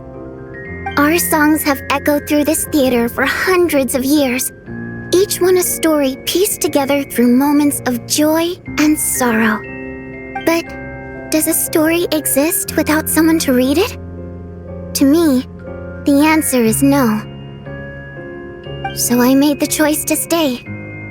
That way, there would still be someone left to sing these songs and listen to their stories. Otherwise, they could have been lost forever.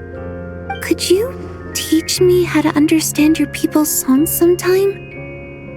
I want to be able to truly hear them, like Mr. Shram. A fan after my own heart. Thank you, Tonya. How about I sing something for you, and you tell me what you hear? Okay, I'll do my best.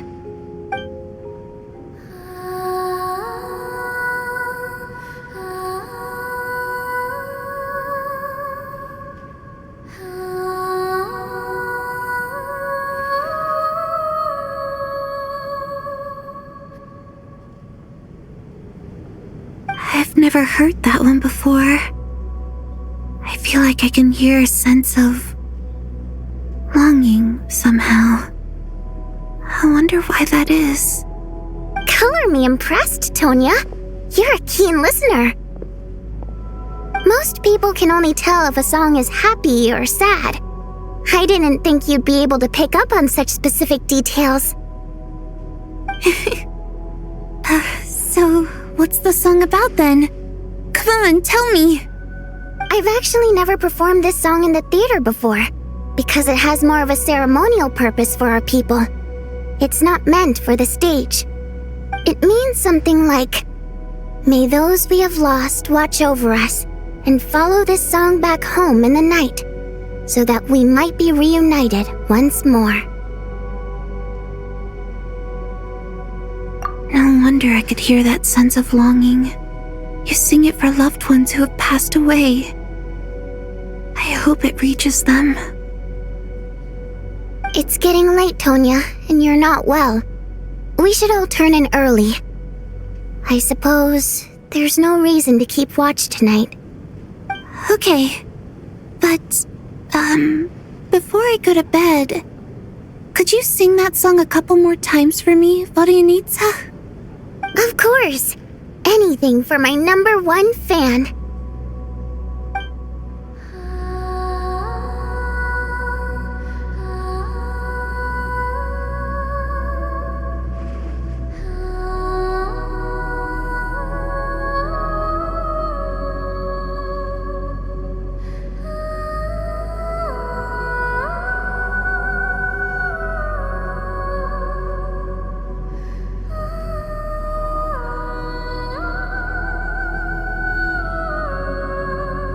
Once I get out of here, I definitely don't plan on ever coming back. But I guess that means I'll never get to hear Vodyanitsa sing again. That's a sad thought. Before I fall asleep, I should cherish this moment of companionship while it lasts.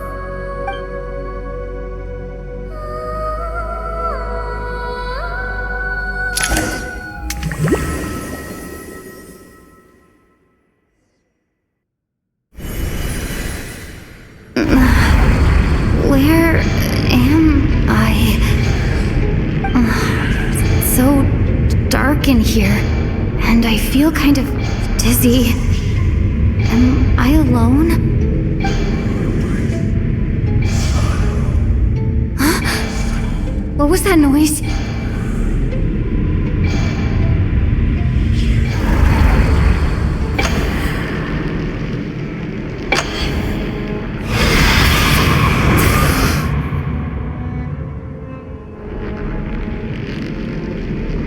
Return, O spirits.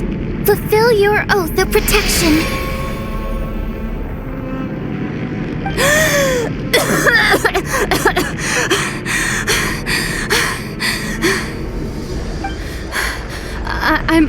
I'm alive? What just happened? No time for questions. Quick, over here. Turn on the switch. We need to bring back the light.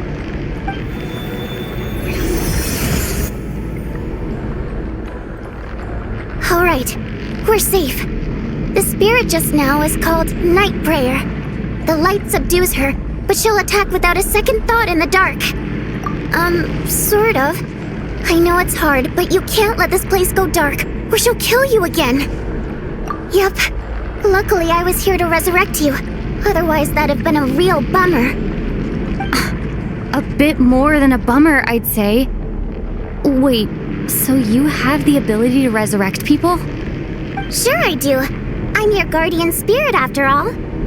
I specialize in soul recall. Oh, it's nice to meet you, by the way. Thanks. It's nice to meet you too. Alright, there's no time to waste. The black mist is already catching up. We need to avoid it at Night Prayer at all costs. Come on, let's go. We need to reach the next switch before the place gets too dark. If we bring the light back, Night Prayer won't be able to get to us. Sweet, sweet light! It's back! Now that's... Shh! It's Night Prayer. We need to move quick, but don't let her notice you. Look out!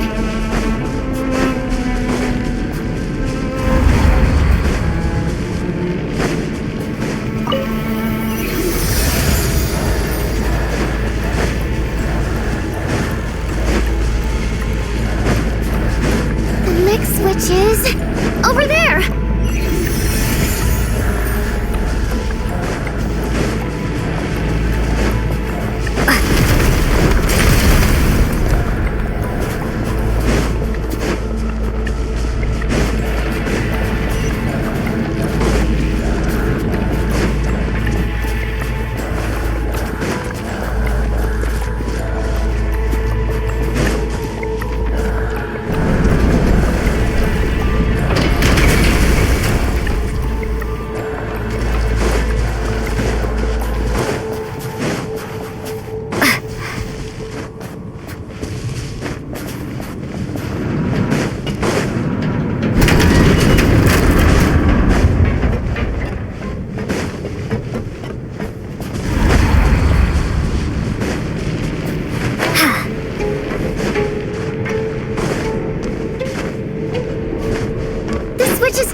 You die like this.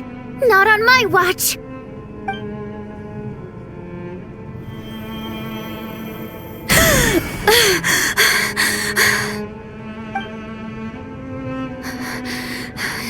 Even though it's not permanent, dying is definitely not a pleasant experience. Great. You're back. Yeah, thanks to you. Time for you to get out of here. Quick, before the light runs out. What about you? You're not coming with me? I can't. I've already been used up. A guardian spirit's skills are finite. I can only resurrect someone so many times. I might not look any different, but my essence has been exhausted. Now, I will slowly start to fade away. I can go no further. The black mist is where I belong.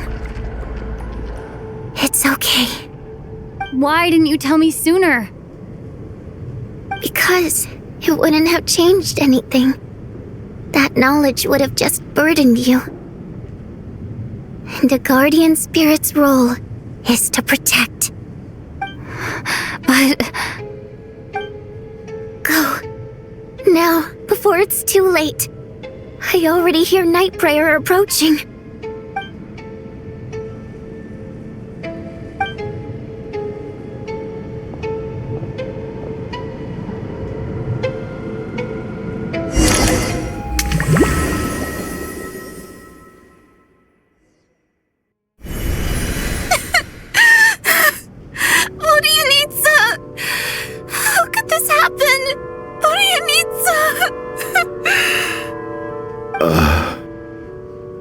Well, I guess there's no need to inspect the body.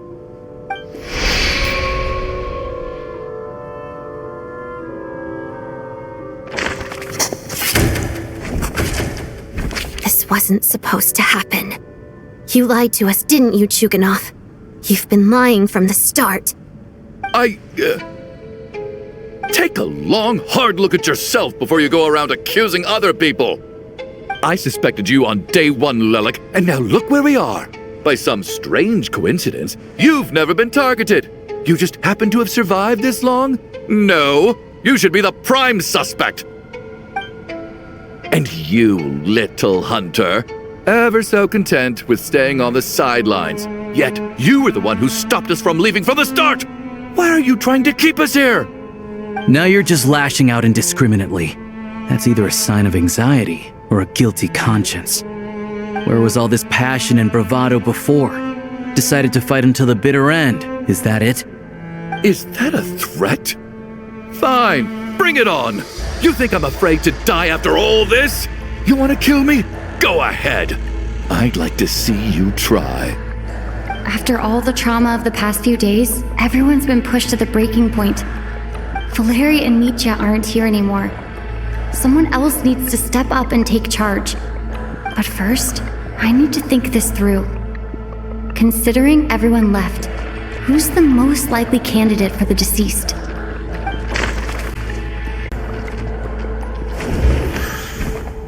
Of those who remain, the only person we've never met before is Tonya. There is room to doubt her true identity. People are easily misled by first impressions. Now that I think about it, child sister was in fact a label I imposed on her due to my own assumptions. But Mr. Chuganov vouched for Tonya's identity yesterday, with basically no other possibilities left. Could it be...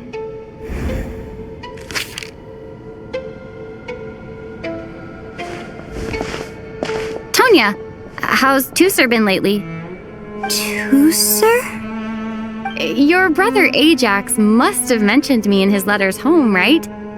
Did he say anything about a blonde traveler? No. And my brother's name is Razik, not Ajax.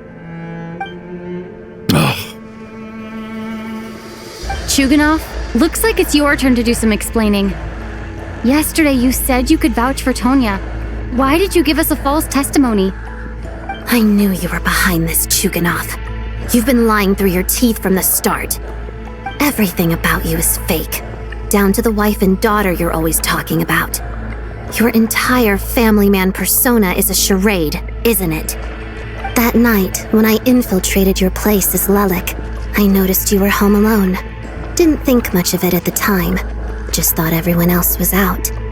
But thinking back on it now, that doesn't seem very likely. My guess is, you live alone, don't you? Even that was a lie? But why would he lie about having a family? Oh! Curses! Oh, Why is there no end to this blasted snowstorm? If it would just stop! If it would just stop. I think I remember now. I know how I ended up here. It feels like a distant memory. But at the same time, it's just like it was yesterday. The reason I'm always coughing is because I got sick with frostbite. The locals usually call it the snow cough. It's not a very common illness. It's partly genetic and partly caused by the cold climate, but it can be fatal. They sent me to the hospital as soon as they found out I had it, and I spent so long lying there in that hospital bed. After a while, I felt myself growing weaker and weaker. Nothing seemed to be working anymore. Neither the treatment that the doctors were giving me, nor the medicine my brother was brewing from frost fairy flower leaves. So one day, I told my brother that I wanted him to take me outside for once, so things could be like they used to, just for one day. I wanted to meet loads of friends, experience new things. He agreed. He snuck me out of the hospital, and we escaped. We got to the theater, bought tickets, and went inside. Oh, it was all so exciting. I remember the show very clearly. It was amazing. But I found myself getting sleepier and sleepier. Oh, Tonya. When I woke up, I couldn't find my brother anywhere, so I guessed he'd already left. But there's no way he'd leave me behind. So I decided to stay here and wait for him. At the time, I figured he'd probably gone to brew some more medicine for me. I was planning to chew him out for abandoning me when he got back. Tonya, it sounds like by then you'd already... Yeah, I know. I understand now. Dead, aren't I? This cough and the feeling weak, it's probably just my body's memory. After all of that, it turns out I can't blame my brother after all. I was the one who abandoned him. I'm sorry, everyone. I realized this much too late. It seems like death skewed my perception. And now I've dragged you all into this mess. Your name probably isn't even Tonya, is it? Didn't that ever strike you as odd over the last few days? Well, when I was little, my brother and I read a storybook, and Tonya is the name of one of the characters. When we escaped from the hospital, our family and the hospital security were looking everywhere for us. So when you first approached me and said my brother had sent you, and called me Tonya, I thought he must have chosen a fake name that only the two of us would know. Because he was afraid of getting caught. Now, it seems like that was just wishful thinking. At least your memory of death isn't painful. That is a small comfort. Now it's your turn, Chuganov. Talk to us. I believe no lie is ever told without a reason. You're right. I was lying. I happen to know that the Harbinger child and his sister Tonya managed to get tickets, so I lied to you and pretended I knew them. And yes, I was lying about my family too. The truth of the matter is, I lost them a long time ago. I just refused to accept reality. And now I've spent the second half of my life living a lie. I'm a joke. My daughter's name was Iskra. And before you ask, yes, Iskra, as in Iskra Manufacturing Plant. She also died from the snow cough. She was just 6 years old. If she were still alive today, she'd be around the same age as little Tonya here. After Iskra passed, my wife couldn't bear to face those memories either. So she chose to start a new life without me. One day when I came home from work and saw the empty room, I felt like I couldn't breathe. Subconsciously, I started to imagine that they were still there. I soon discovered that this was the only thing that made me feel any better, so I just embraced the delusion. Nothing more than a pathetic means of escapism, I know. But at least it's not a crime. So explain your false testimony then. The night before last, when I was chatting with Tonya, she mentioned that her brother would brew medicine for her from frost fairy flower leaves. Combined with her various symptoms, I suddenly understood everything, including the fact that she was deceased. The snow cough used to be an incurable illness. I would pick frost fairy flower leaves to brew medicine for Iskra too. It took hours and hours on the stove. But the year after my daughter passed away, the jester of the Fatui announced that a cure for frost blight, also known as the snow cough, had finally been developed. It turned out that all previous treatments were completely ineffective. No better than random concoctions. That was the final straw for me. I just couldn't take it anymore. Just one more year. One more year, and everything would have been okay. So, more than anyone, I know full well that in this day and age, no one in their right mind would still be using frost flower leaves to brew medicine for the snow cough. Poor Miss Tonya, therefore, had to have been from an era when snow cough was still a terminal illness. So, you projected your daughter onto her? Even though you knew she was one of the dead?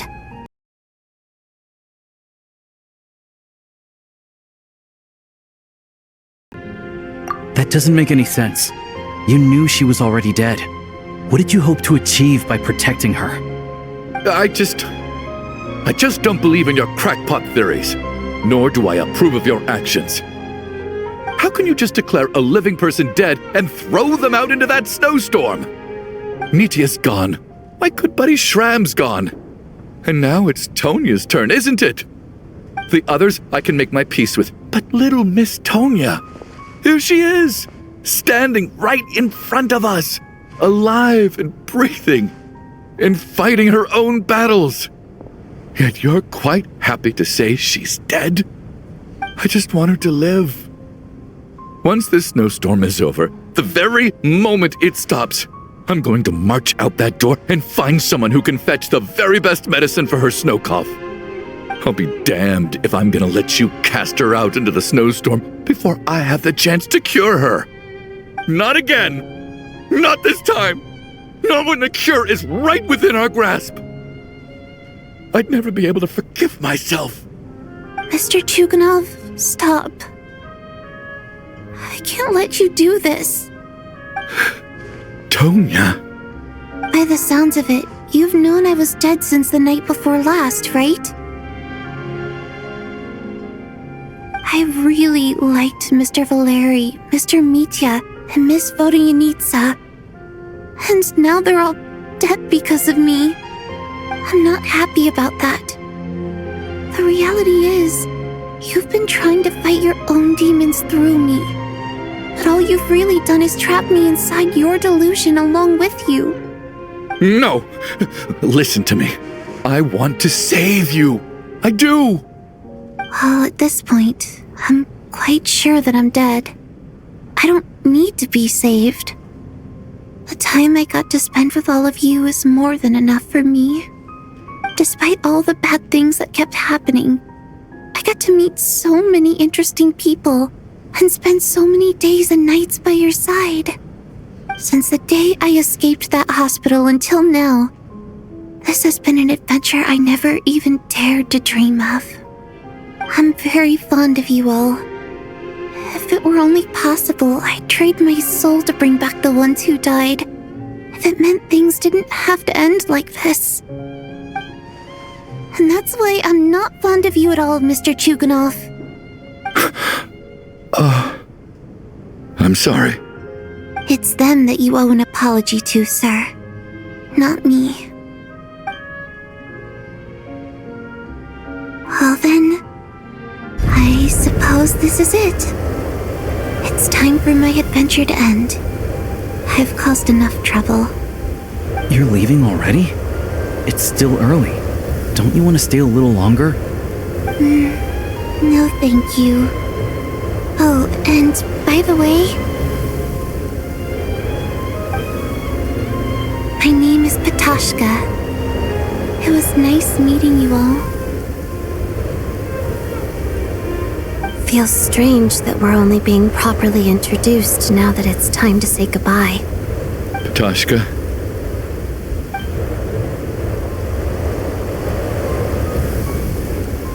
What are you doing, Chuganov? Are you crazy? Let me leave. I can't keep lying to myself anymore. In your dreams. Don't think you're getting off that easy when you had a hand in the deaths of so many people. The Fatui have honed quite an array of enhanced interrogation techniques since they were founded. Once we're out of here, Lelik will personally give you a taste of every last one.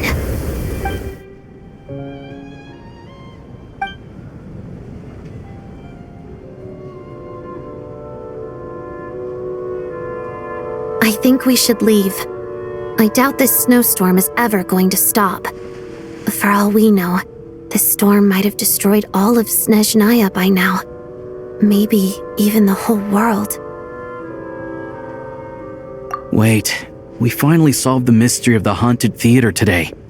Maybe let's at least try to enjoy tonight? Fair enough. I don't particularly feel like dying in Chuganov's company anyway. And yet you won't let me die first. Hey, Chuganov, on a serious note, if we do make it out of here, you should close down that factory of yours. A lot of people are freezing thanks to you. Is this really the time to be discussing my factory? All right, fine. I'll shut it down. Doesn't matter to me anymore. Am I hearing things? Or was that a knock at the door? There it is again. But I don't understand. The snowstorm hasn't stopped, has it? Should we open the door?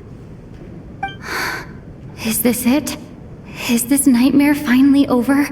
If the last few days are anything to go by, I probably shouldn't be getting my hopes up. Whatever lies beyond that door at this moment, it could be something even more terrifying than everything we've been through so far.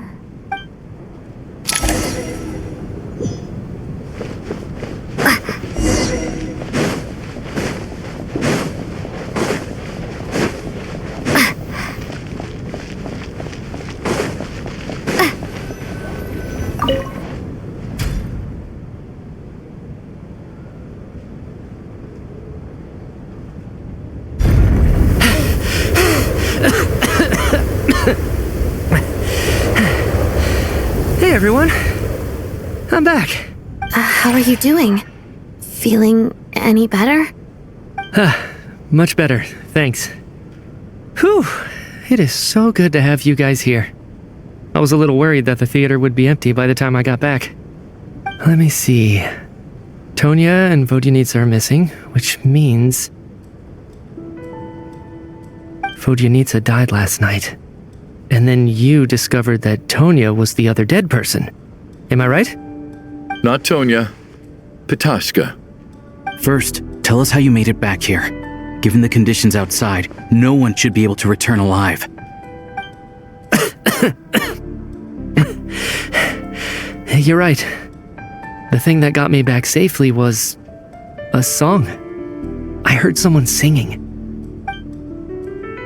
After walking into the snowstorm, my mind grew hazy. I don't know how long I walked through the storm before my mind completely slipped away. Then, suddenly, I heard the sound of singing.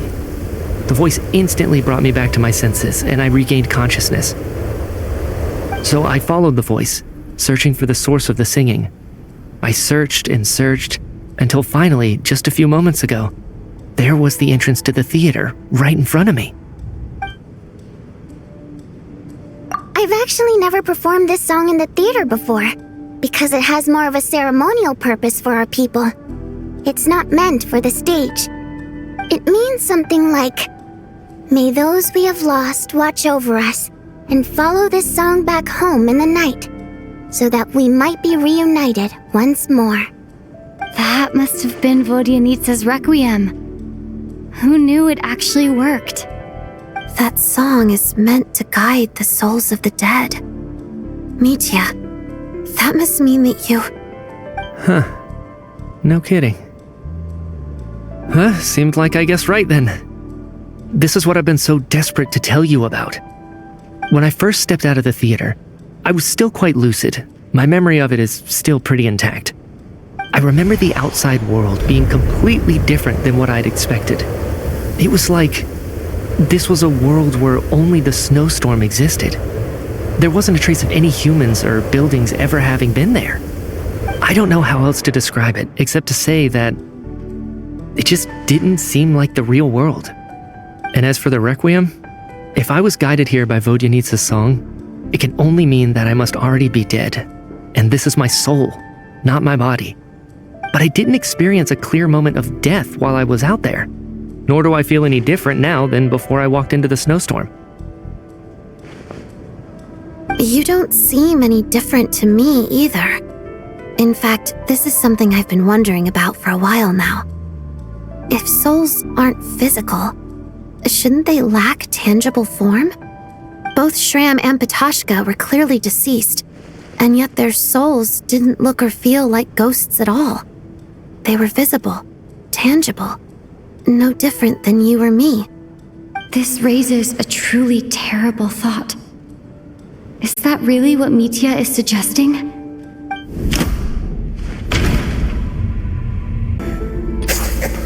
Mitya's soul was summoned back by the Requiem, confirming that he is indeed already dead. Of course, if even the long deceased like Mr. Shram can blend in with us undetected, then maybe we've all been dead from the very start. And all of us are now souls wandering the theater.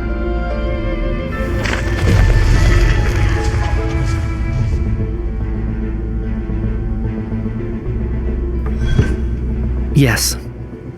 I think that this is probably the afterlife. What did you say?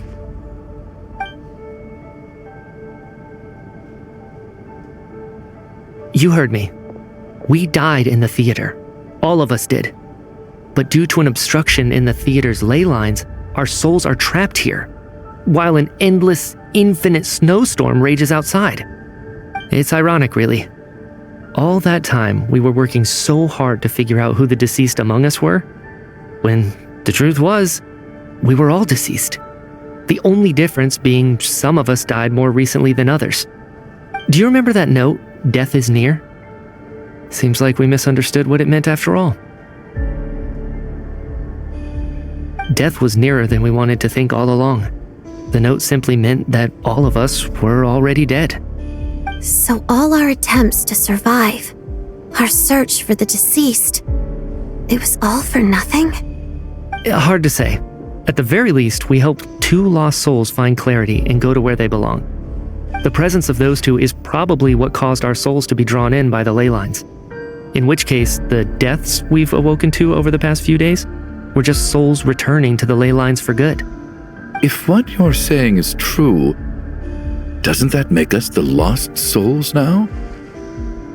Huh, no wonder. This afternoon, when I was moving Vodyanitsa's body, I noticed that the other bodies in the room hadn't decayed one bit after all these days. That's further proof that those aren't physical bodies at all, but merely our shells here in the afterlife. Am I really dead? This doesn't feel real to me at all. No, that's impossible. This cannot be how it all ends. I still find it hard to believe that all of us are dead. How exactly did we die in the real world? None of us have any memories of dying, right?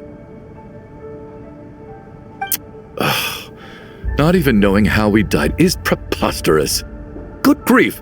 Surely there has to be some reason. Exactly. It's hard to rest in peace when you don't even know how you died. It gave me lots to think about as I strode out into the snowstorm. I racked my brains trying to remember the cause of my death, the exact moment I died, the root of all of this, right up until my consciousness faded. Wait. Hold on. Right before I lost consciousness, I think I saw something. I can't remember. And I think I lost my notebook and pen. Mitya, your hand. Is that blood on your fingers? Huh? You're right. There's blood on the fingertips of my right hand. Looks like it's already dried. When did that happen? What the? I guess this was what I saw. I must have desperately drawn it in my own blood right before losing consciousness. What's wrong? Do you recognize the symbol? It's Renova, the ruler of death. Alosha, do you still remember that Snezhnayan folktale you told me about? It was about the Grim Reaper. When someone's about to die, he appears as an incarnation of someone familiar to guide their soul into the afterlife. And as soon as you recognize his face, your life is over. I heard a similar tale when I was little. You think the Grim Reaper in this story refers to the ruler of death you mentioned? That's right. In which case, death is near could also mean that the Grim Reaper is here, disguised in a familiar form. Death, the deceased, and the Grim Reaper? So it's a triple entendre. When I first saw this note, I thought it contradicted the investigation report. But now it seems like that was the whole intention. So the Grim Reaper deliberately misled us. Then, we started suspecting each other and searched for the deceased while they hid in plain sight. By that logic, the one person most likely to be the Grim Reaper incarnate is...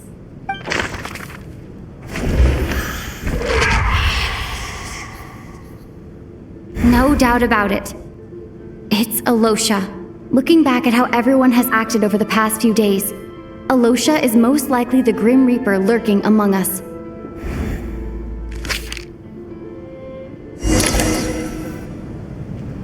Is it you, Alosha?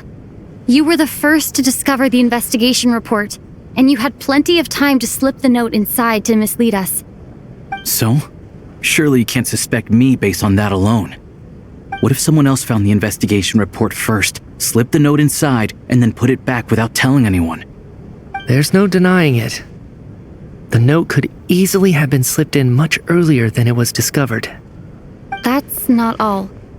I've also noticed that, although on the surface, Valeri, Mitya, and sometimes I were the ones taking charge of the situation, looking back now, even though you didn't say much, you were always subtly guiding everyone from the sidelines.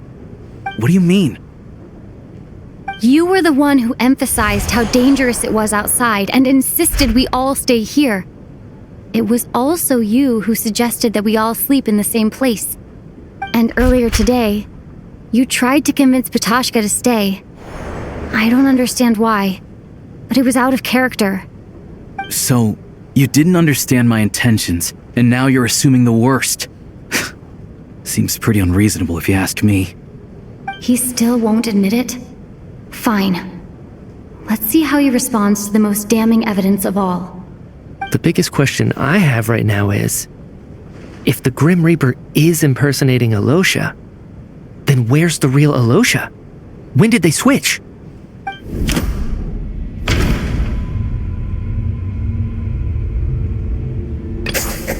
That's right. This was the moment. Right at the start, before any victims had even emerged, Alosha was switched with the ruler of death while everyone's guard was still down.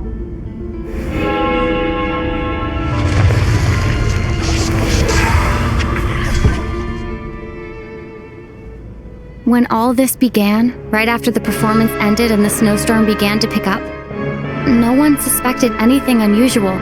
We just assumed we were snowed in. It wasn't until we discovered the bodies the morning after that we realized something out of the ordinary was going on. But it's clear now that the oddities actually started earlier than that, when Dimov walked into the snowstorm and never came back. Right. So Mr. Dimov was the first victim, not Sobolova and Torgov. And if we pinpoint that moment as the beginning of this incident, then one thing becomes clear. Alosha, you are the only person who walked into the snowstorm and came back without the help of Vojanitsa's Requiem. More precisely, Alosha never came back at all. The one who came back was the Grim Reaper. Not bad. Well, since you've backed me into a corner, I suppose there's no point in keeping up the act anymore. Alosha? You're the Grim Reaper? I am no such tired cliché. Mortals should address me as the ruler of death.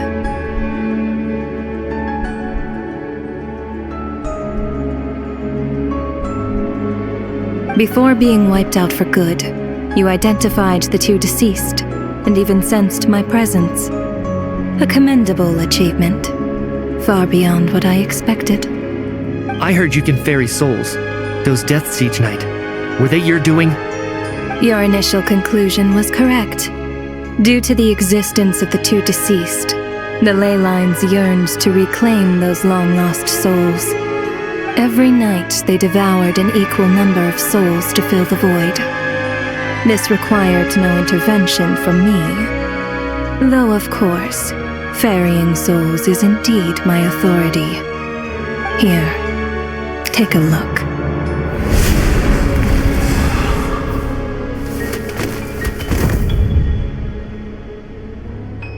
What are you doing? That takes care of today's too. Don't get so worked up. You are already dead, and your souls must return to the ley lines. I know we're already dead. You murdered us, didn't you? Murdered? No. Murder is when mortals usurp my authority. Death is my jurisdiction. If I require someone to die, I need not resort to such laborious methods as murder. You simply met the criteria to trigger my curse of death. I know about the curse of immortality. So there's another death-related curse too?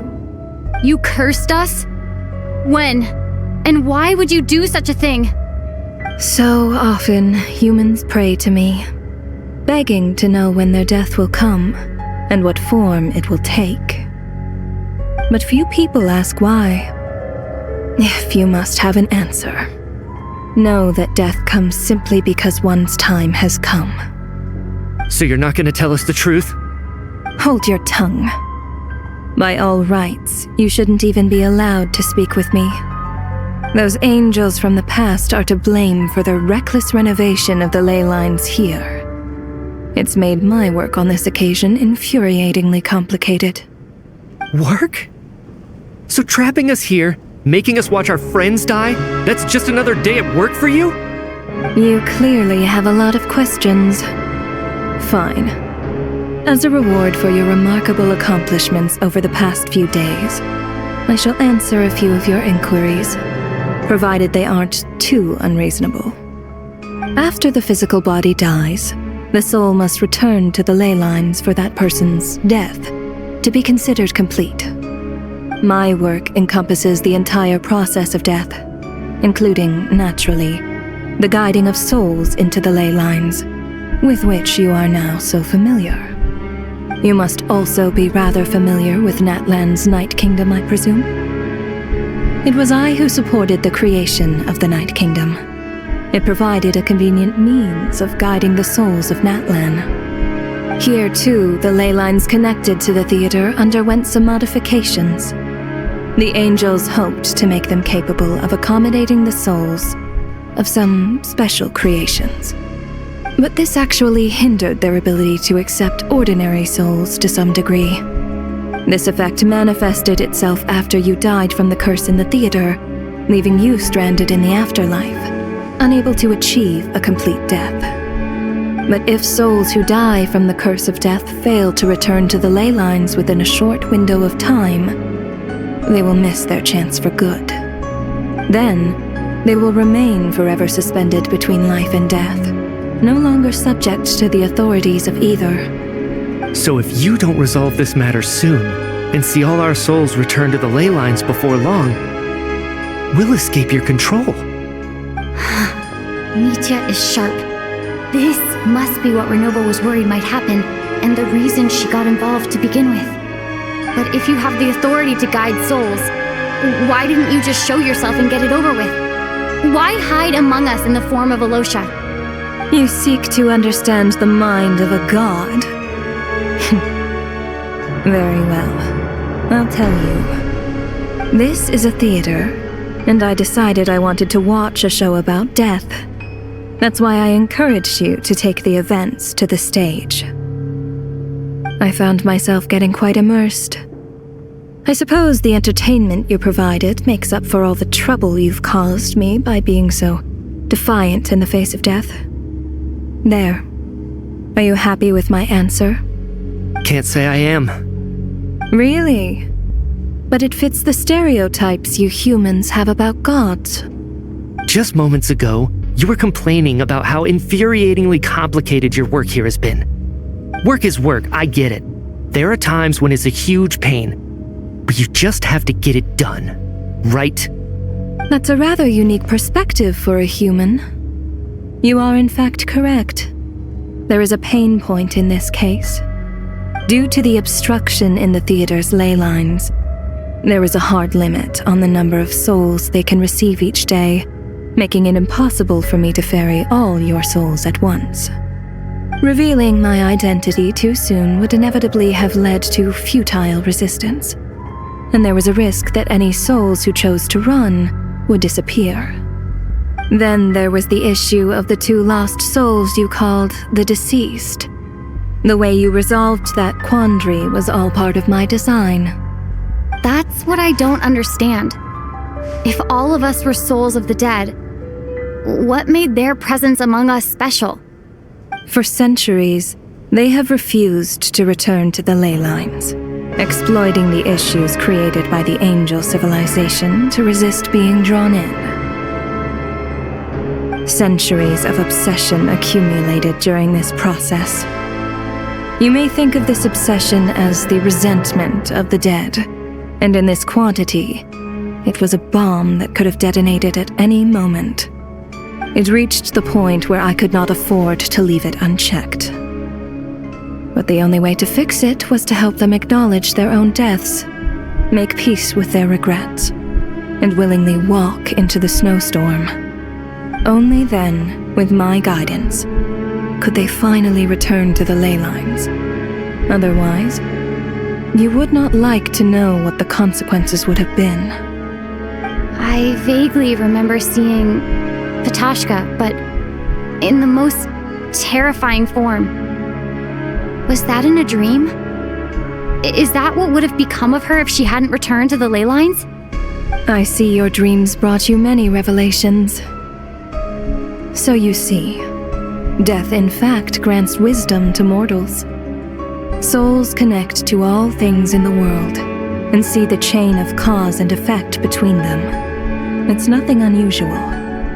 Anyway, giving psychological counseling to lost souls is not my strong suit.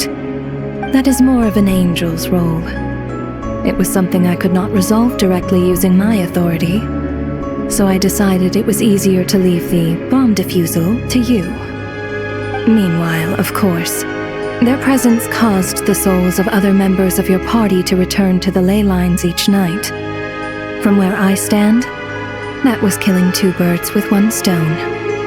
As both issues slowly resolved one another without me having to lift a finger, all I had to do was stay close by and keep the situation under control. then use my authority to wrap things up at the end. And, of course, while I was at it, I thoroughly enjoyed watching this drama, dealing with death from a mortal perspective, play out on the stage. Sounds like you had it all figured out, Grim Reaper. I just did the math. You said there's a hard limit to the number of souls the ley lines here can receive each day. It's 2, isn't it? That much is obvious, even to a fool. It's time to review this whole affair. If the ley lines can only take in 2 people per day, I need to go over the deaths from these past few days again.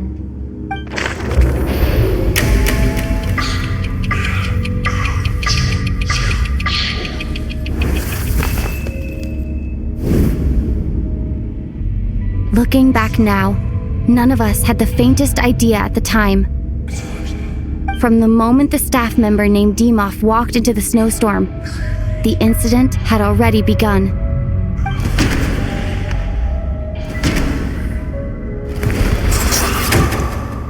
Alosha was the second to walk into the snowstorm after Demoff to investigate. During this process, the ruler of death assumed his identity, making him one of the victims.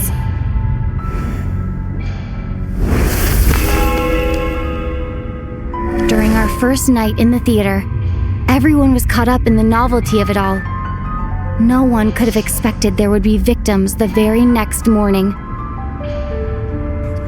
Despite all the confusion, and with the help of hindsight, we finally began to realize that something was amiss with the snowstorm.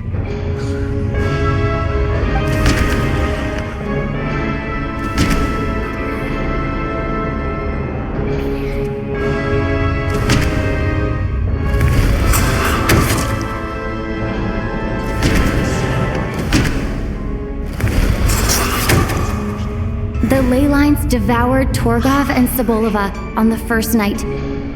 At the time, we thought this might be a murder case connected to Lelek.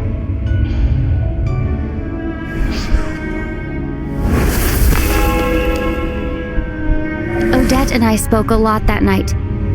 3 people were on watch, but in the morning, we discovered that someone had fallen victim all the same.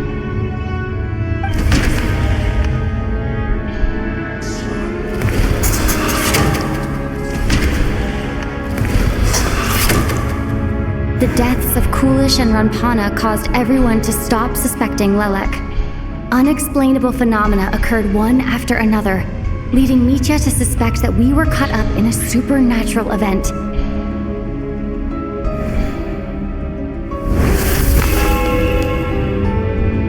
Later, we discovered that there seemed to be an extra person among us, and subsequently discovered the existence of the deceased.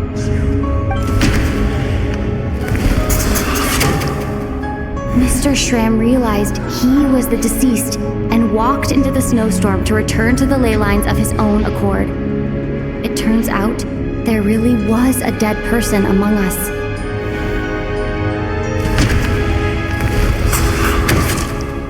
We thought it was all over, but Mr. Valeri's death was a rude awakening for everyone. Once again, the ley lines consumed him during the night. A lot happened today. Mr. Valeri's death led us to discover the connection between the number of deceased and the number of victims during the night.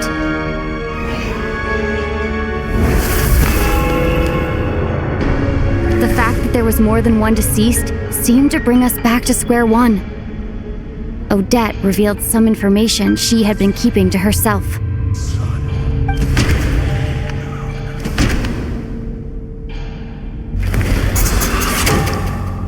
As it happened, Katashka filled the void left by Mitya's return from the ley lines by walking into the snowstorm this morning. The girl I thought was Child's sister, Tonya, turned out to be another of the theater's deceased.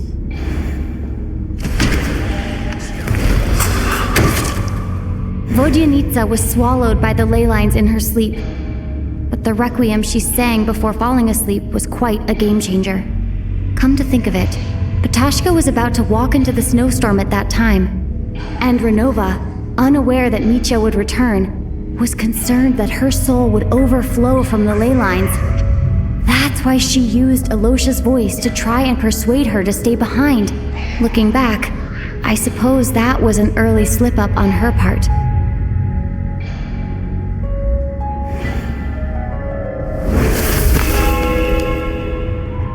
No one could have expected anyone who walked into the snowstorm to return. But just after nightfall, Mitya returned, bringing crucial information with him.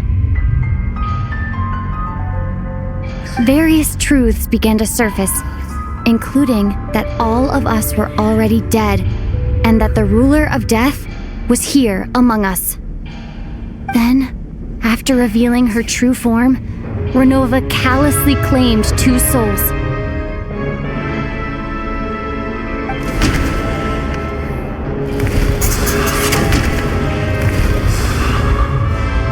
In fact, everyone was already dead by the time we took the photo. And in the days since, we've experienced many more partings in the afterlife. Now, only Mitya and I remain, and the true culprit behind everything still stands before us. In Mitya's eyes, I see the same anger and frustration that I feel.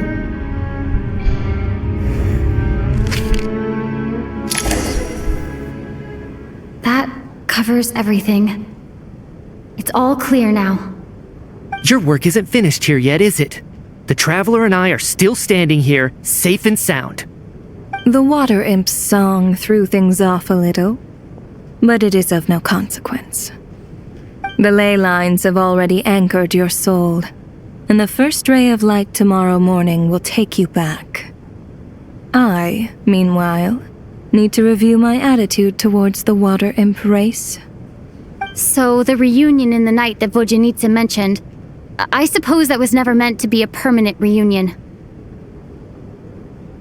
That just leaves you, Traveler. My power only allows me to temporarily separate your soul from your body. The ley lines of Tevat would not accept you. And your soul is firmly anchored to your body by your will. For a descender like you, who is not bound by Tevat's rules, your death can only be brought through the most violent of means, such as directly destroying either your body or soul. I have no interest in involving myself with Descenders, for now. Although, this may change if Asmodee remains missing, or you insist on interfering with our affairs. One last question then. All our struggles and sacrifices here, they were meaningless from the very beginning, weren't they? Death abides no reason. Besides, what you call sacrifice is merely a concept created by humanity. To me, it is nothing more than a self-indulgent charade in the face of death. Mere mortals fantasizing that their actions could reclaim something from my grasp. A truly laughable idea.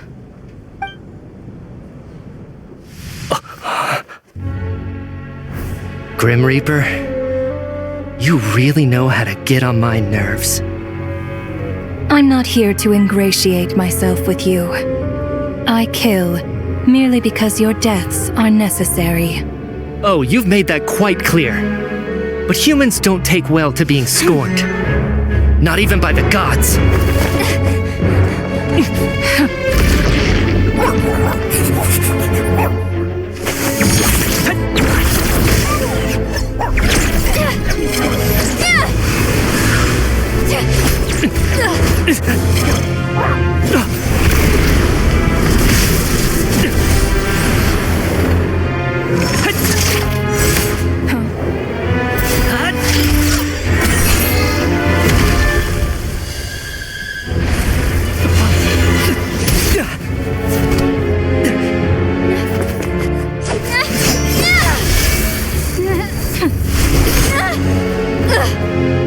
This is futile. You must know that you are powerless against me in my own domain. I suggest that you save your strength. For what? Maybe we can't change it.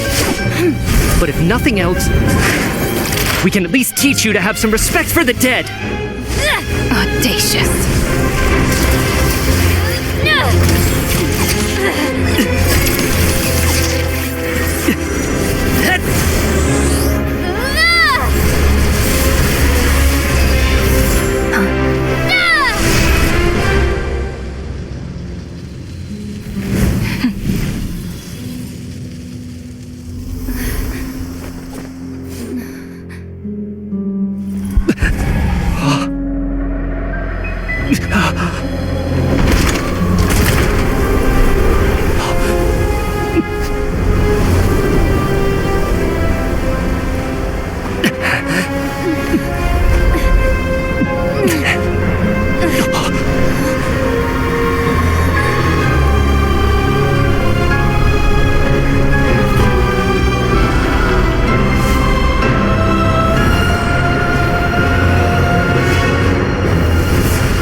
How are you holding up, Odette? What happened to me? How much do you remember? What do you mean?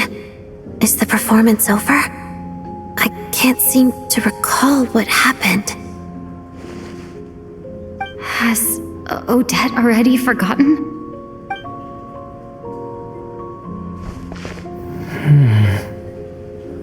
Mitya? Oh, I'm sorry. I guess I spaced out there for a second. Remind me who you are?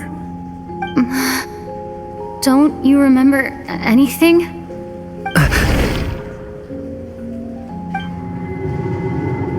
Yeah, I remember now, comrade. Looks like we guessed right.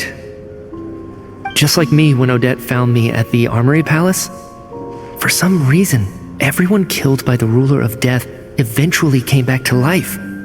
Just with one catch. They forgot what happened while they were dead. Odette and the others have already forgotten everything. Why were you able to remember this time? Could this be the reason? You said this is the ruler of death's symbol, right?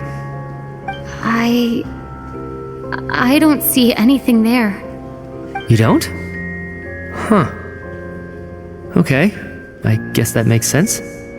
I carved this into my hand in the afterlife, so it's not visible in the physical world. Does that mean I carved this symbol into my soul? What an unsettling thought. Still, at least I get to remember what happened. I suppose it's a blessing in disguise.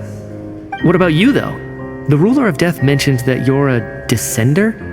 Is that why you can remember? A full explanation would get complicated very quickly, but that's essentially it. Well then, now that it's all over, let's figure out what we've learned. The first thing I notice is that everything here is precisely as we left it, right before our deaths. This confirms that time passes differently in the afterlife than in the real world. They say that right before death, time slows down and your whole life flashes before your eyes. That must be how you know you have one foot in the afterlife by that point.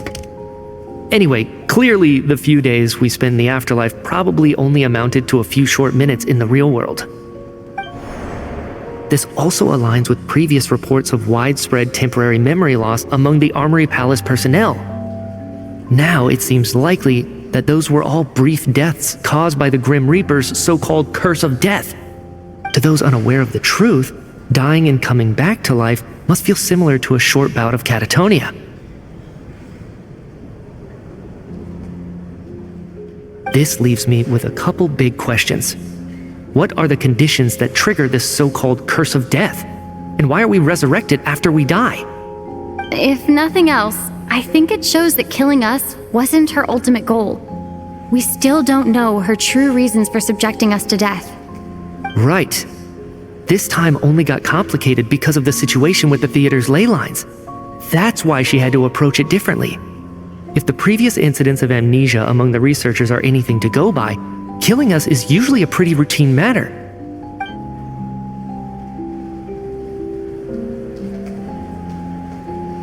Come to think of it, wasn't I about to note something down before I died? I can't remember what it was, but I think it was something related to my research project. Sorry, Traveler. I'll catch up with you again later. Right now, I have to make a trip back to the Armory Palace. Ma'am, if I may, no one of your description has ever shown up in my investigations into Mr. Mitia's friends. Yet, you two seem very familiar with each other. Could you perhaps tell me where he was in such a rush to get to? And, by the way, have we ever crossed paths? Forgive the presumptuousness, but I feel a vague and indescribable sense of familiarity about you. I can explain everything. Could you help me gather everyone in the theater in one place?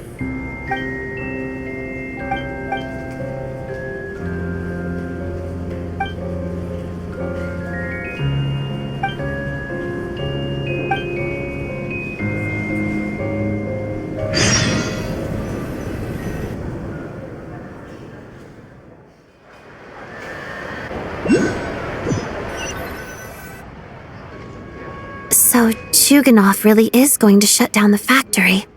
I guess this theater incident actually did us some good after all. So, you said I promised to take you to the Armory Palace while we were in the afterlife, yes? I believe you. I think I even have a vague memory of it. Agreed. Let's check in on her first. The whole reason for our trip to the Armory Palace anyway is to figure out what's going on with her health.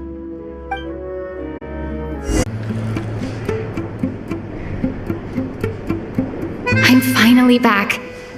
Even though a long time has passed from my perspective, as far as Paimon's concerned, I probably just went out to watch a very short show. I should keep my emotions in check when I see Paimon again, or it'll seem weird. Wait, the atmosphere here feels off. Shh, stay quiet. Let's go inside and take a look. Have we still not been able to notify Child yet? We need new orders. What if that person comes back again?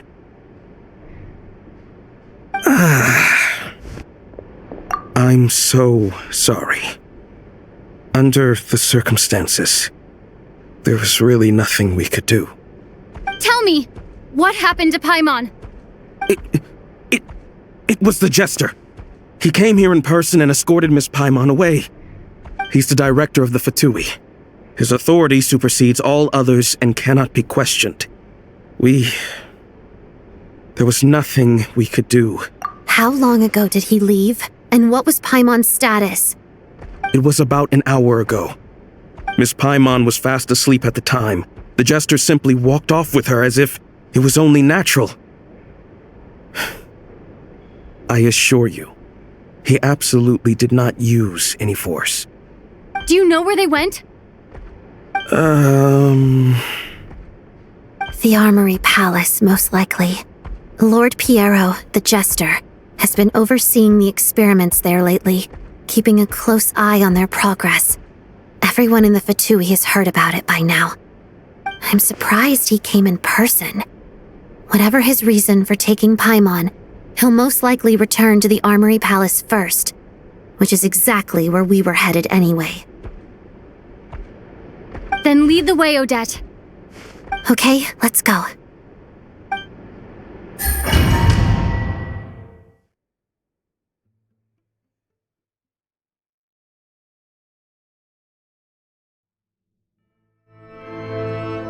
It's just up ahead. Quick, let's get inside. No, I'll go alone. You know I'm planning to force my way in. You're with the Fatui, so you should stay outside. I was hardly planning on taking you through the official channels anyway. I'm here to force my way in, just like you. I may be a Fatus, but I'm also Lelek, enemy of Project Stuja. Paimon's safety is paramount right now. With me around, you'll have an extra pair of hands. There might be devices inside that are easier for an insider to deal with. If you say so. Let's go. There's no time to hesitate.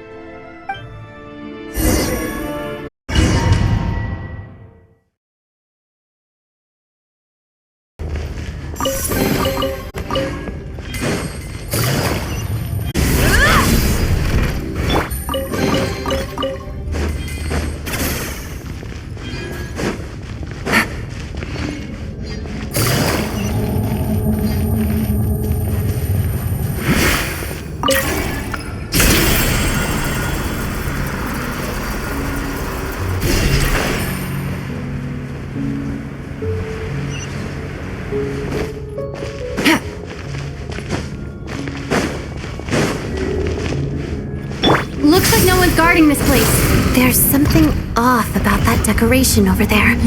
Look out! Let's deal with these before we move on.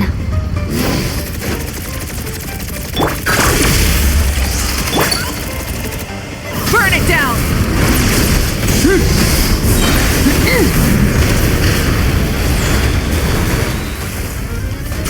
Wrath from the sky!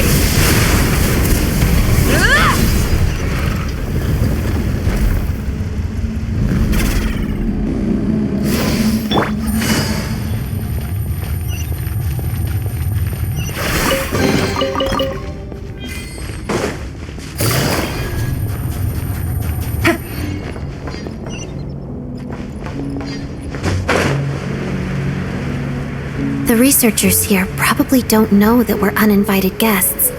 Let's try not to hurt them. What's the big star from the theater doing here? That's Miss Odette. She's a member of the Fatui. Don't... Was the whole reason for Project Stuja to support the research here at the Armory Palace? Just what are the Fatui and the Tsaritsa planning?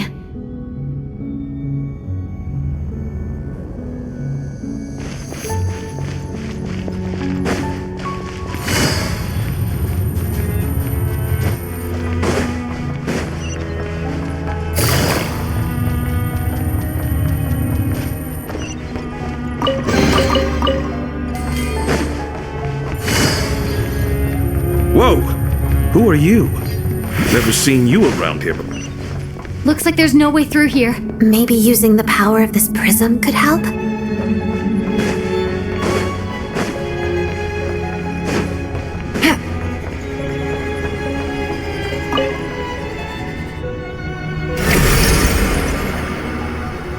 I think I see some images. It's the prism's power at play, causing images of the past to reappear, albeit only as illusions. Let's make our way through here. Paimon and the Jester? Is this another scene from the past? Yes. It looks quite old, though.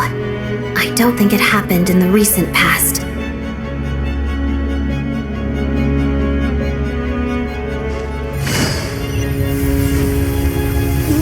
What's going on here?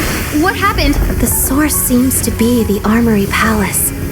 They must have started some large-scale experiment. Wait, what if this has something to do with Paimon? We need to hurry!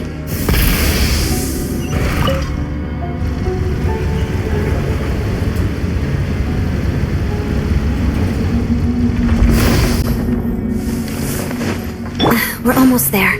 The Armory Palace is just up ahead. Paimon, please be okay. Take it easy.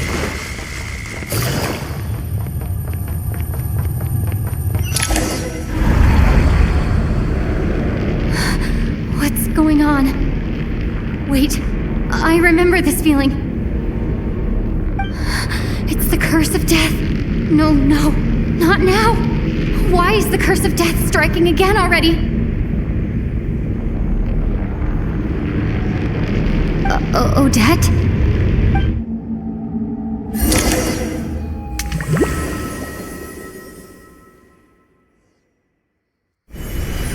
Is this the afterlife again? I need to find a way back to reality. Is that Odette's core ignis? Could that be what just woke me up?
Odette!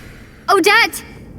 No signs of life, but past experience says that she should be resurrected before too long. Right? Did Odette intentionally use her core ignis to guide my soul? I feel like something similar happened in a dream I had before. Thank you, Odette.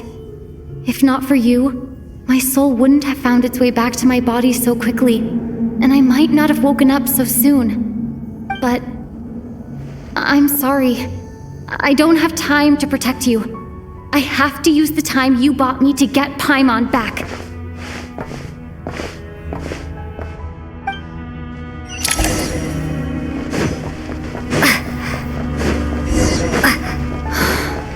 Sure enough, everyone here has... Paimon! Paimon! No, wait. Paimon probably didn't escape Renova's curse either. She won't be able to respond to me right now. I'll have to find her myself.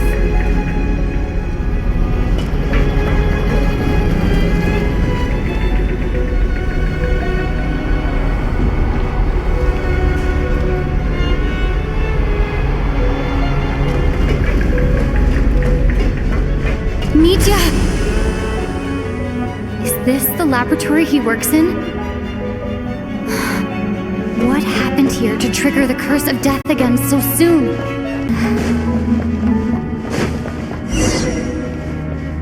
I found her! Paimon really is here!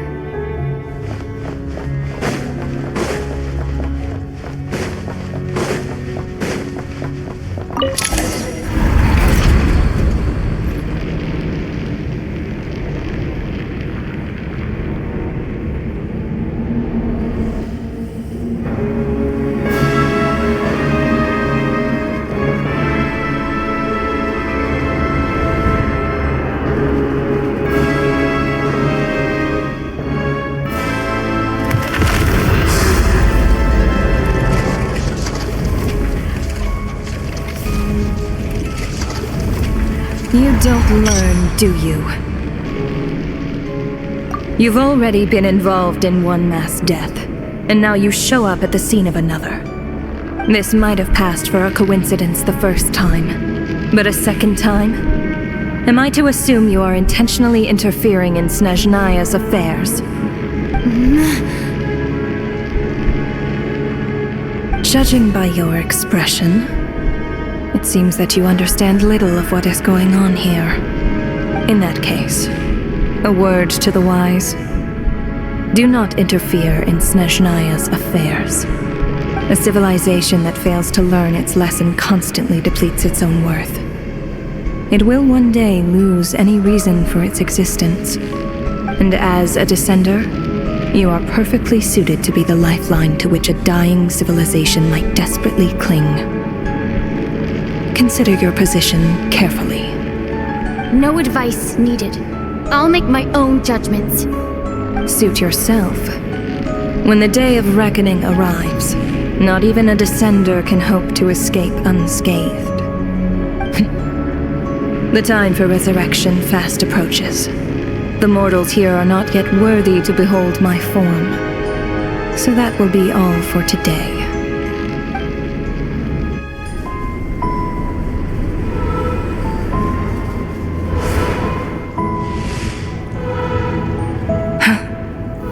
That thing is coming with me.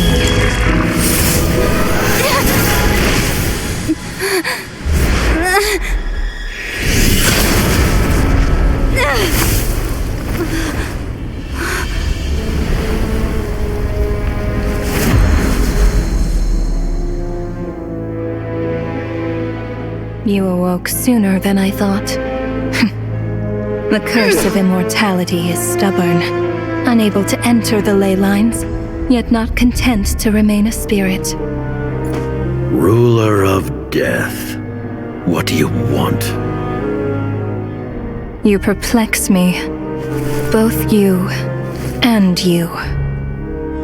That thing may be a creation of Celestia, but it possesses none of Celestia's power, let alone authority. Your obsession with it baffles me. No matter, the resurrection will soon begin. It's worthless anyway. I'll reclaim it next time.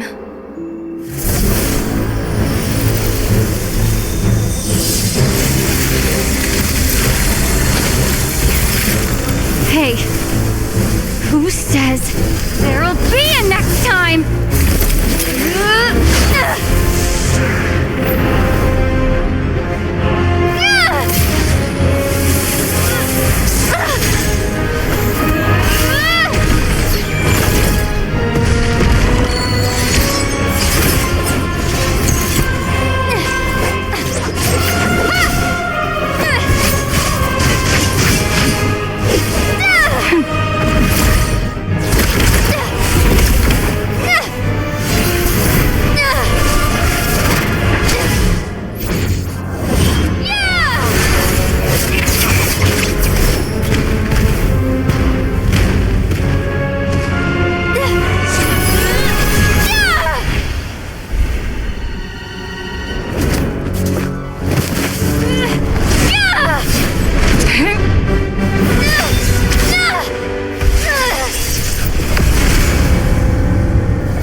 I missed you, Paimon. What are you talking about? We haven't even been apart for that long, have we? It was different this time. You seem to be in pretty good shape. Yeah, Paimon's back in tip-top condition. It's the weirdest thing. Paimon fell asleep earlier, and when she woke up, she found herself here. The jester and that guy talking to him used some kind of energy on Paimon, and she could kind of feel it canceling out that other thing that was making her feel unwell. So, Mitya helped too? Apologies for leaving in such a hurry at the theater earlier. I was in a rush to verify some theories. Rest assured that your companion is perfectly safe. We reversed the effects that the experimental energy had on her. The Jester specifically instructed me to do so. I suppose this is our first official meeting, Traveler. I could not let Paimon suffer in her condition for a moment longer, and so I simply took her without explanation. I hope you do not mind. But why would a big shot like you care about what happens to Paimon? As I said when you first arrived in Snezhnaya, we once spent some time together in the distant past. Oh yeah, you did mention that. Yeah, Paimon did think you seemed strangely familiar the first time we met. I'm afraid the reminiscing will have to wait. Mitya, let us continue with the report. What conclusions, if any, did you reach from conducting the final experiment of our energy research ahead of schedule? The good news is, my hypothesis regarding the Ruler of Death has been verified. As for the bad news, I recommend we suspend the experiments and Project Mistleton until further notice. Currently, we have no means with which to make a breakthrough. I say this purely as a scientist, guided by reason alone. I will trust your judgment. We shall put the project on hold until the Ruler of Death has been eliminated. Wait, what are you guys talking about? You want to get rid of Renova? Like, how? By killing her? By whatever means necessary, so long as it removes the threat she poses to us. Until then, everything we do will be in vain. After what just happened, I've ascertained Renova's goal, or rather, the trigger condition for the Curse of Death. Okay, let's hear it. What she's doing is blocking Snezhnaya's technological progress, preventing us from possessing any means with which to threaten the heavenly principles. Just like the little lapdog she is. So, any ideas, research, or experiments that lead to technological progress can trigger the curse. Just now, for instance, I was set to launch a final phase energy experiment ahead of schedule. If the experiment was successful, we could have achieved a crucial breakthrough. As expected, though, the moment the experiment began, all the researchers, technicians, and witnesses died from the curse. All that effort, not to mention the energy and materials we relied on Project Stuja to gather for us, went to waste. In the end, nothing was gained. Does that mean something similar happened when we were at the theater? That's right. During the performance, I thought of an important breakthrough regarding the experiment, and wound up dragging everyone into this. So the nature of the curse seems to be something like, when moments of technological progress occur, all life in the vicinity is taken away. What a violent method! Of course, that meant the curse was normally limited to the Armory Palace. Since outsiders are forbidden from entering, this mass death phenomenon went unnoticed. Until Odette came along. I believe she was the first witness. The Curse of Death was triggered just before she infiltrated the Armory Palace that day. But you mentioned something about a final stage experiment. Doesn't that mean you've actually made some progress? That's right. Even with the gods locking certain key components out of reach, humanity can still advance technology in incremental steps accumulated over time. But, as I'm sure Renova anticipated, even incremental progress has its limits, a point where the truth you're seeking must be put to the test in an experiment. You mean the experiment you were just about to do? Yes, we were at a critical juncture, a moment where the quantitative was about to translate into fundamental qualitative change. With this single experiment, we could have brought everything we've worked for to fruition. But now, after already being forced to fumble around in the dark all this time, it feels like we've truly hit an impenetrable wall. As long as Renova's Curse of Death persists, we won't be able to advance the experiment or obtain any results. And with Project Stuja having been in effect all this time, at our nation's current strength, repeated trial and error is simply unsustainable. Only by eliminating Renova first will it be possible to continue advancing our plans. But she's whatever she wants, right? That's gotta be the scariest power ever! Is it even possible to beat her? We'll see. But one thing's for sure. She definitely can't just do whatever she wants. The best proof of that is me, standing here, very much alive. You're saying... Wouldn't it be easier to just kill all of us researchers for good? Why resurrect us over and over again? Why let us advance our technology to this point? So, you're saying even the ruler of death has limitations we don't know about? Exactly. And I think that's where the key to our breakthrough lies. Regardless, the ruler of death has always been an obstacle we must overcome. Indeed, we must face life, death, time, and space.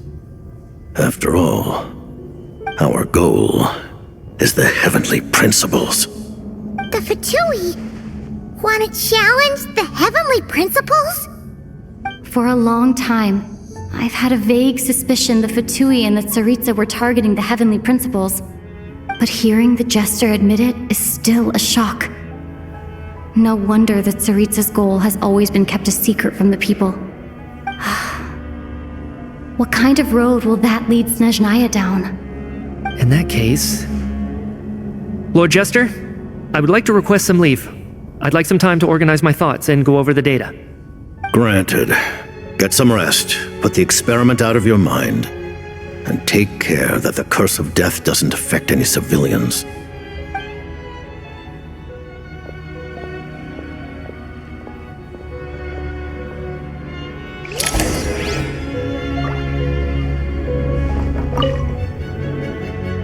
While there is yet time, allow me to offer you my hospitality, honored guest of Snezhnaya.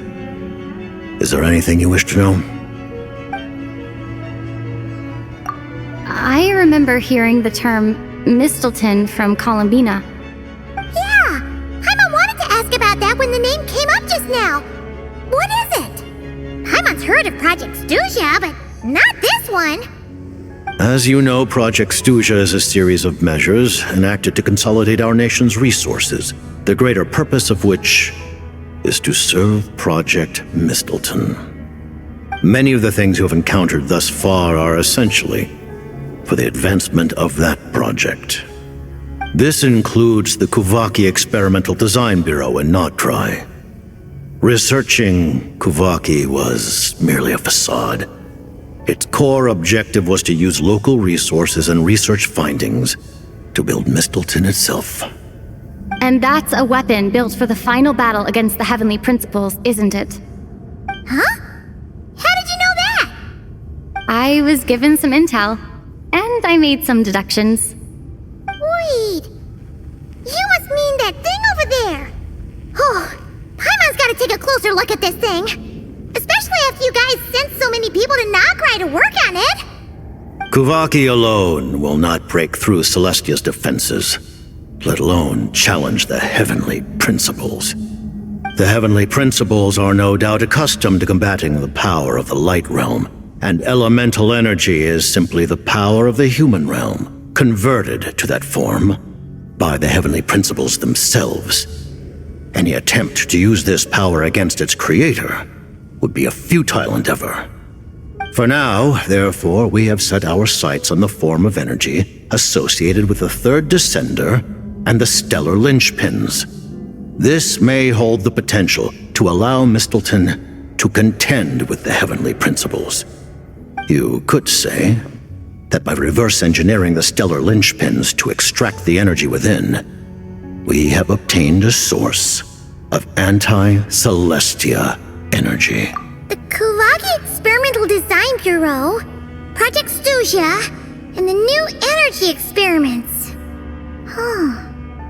So, Project Mistelton is what ties it all together. And it looks like your plan is almost complete. No wonder the ruler of death came after you. Her Majesty the Tsaritsa has embarked upon an expedition to vanquish a monster. Were it not for this, I imagine she would have been delighted to grant you an audience. Seems like the powers that be in Snezhnaya don't intend to hold my past conflicts with the Fatui against me. The Harbingers have been granted significant autonomy in retrieving the Gnosis. But by the same token, they do not completely represent Snezhnaya's official stance. You read my mind. Speaking of the Gnosis, Paimon's been dying to ask this question since forever. Why exactly does the Tsaritsa want to collect them? Is it something to do with the fight against the Heavenly Principles? The Gnosis will undoubtedly serve as a key bargaining chip when she confronts the Heavenly Principles. Beyond that, you had best ask the Tsaritsa herself. I am not sure if this information is mine to disclose. What do you mean, not sure? Don't you make the rules? You're the highest-ranking Harbinger! Ugh, never mind. Taking on the Heavenly Principles is something most people wouldn't even entertain in their wildest fantasies. Why is the Tsaritsa so fixated on this? In Tevat today, civilization is nothing but an illusion. Something whose very existence can be negated at any moment. Our civilization may very well be destroyed in the struggle, but as things stand, the Heavenly Principles could choose to negate our existence on a passing whim. And we must not sit back and accept that fate. Only by changing the state of affairs, only by overthrowing the Heavenly Principles, can our civilization truly be said to have taken root. Otherwise, the fate of the people of Conria and Hyperborea is a cycle doomed to repeat itself. Accepting potential destruction in return for getting to control your own fate. Furthermore, perhaps this is still somewhat difficult for you to understand. Are you aware that all the rules of this world are made up of curses? Huh?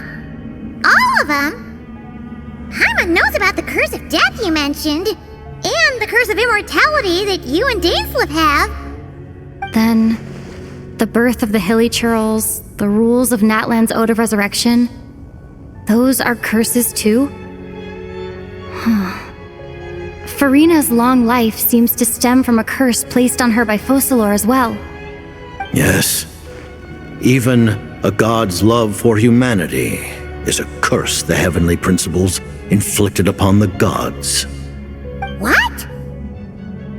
The Tsaritsa has always had ample reason to hate the Heavenly Principles. If she can seize their authority, she will reconstruct the entire world, and when that time comes, humanity will be completely liberated from curses and lies. Look forward to it. It will be a world beyond your imagination. Though the ordinary people of Snezhnaya may not understand these details, in this frigid land locked in a ceaseless struggle against the environment, in this nation to which the gods have never shown favor, we all believe that standing in solidarity with the Tsaritsa in our shared struggle will surely usher in a new and better world.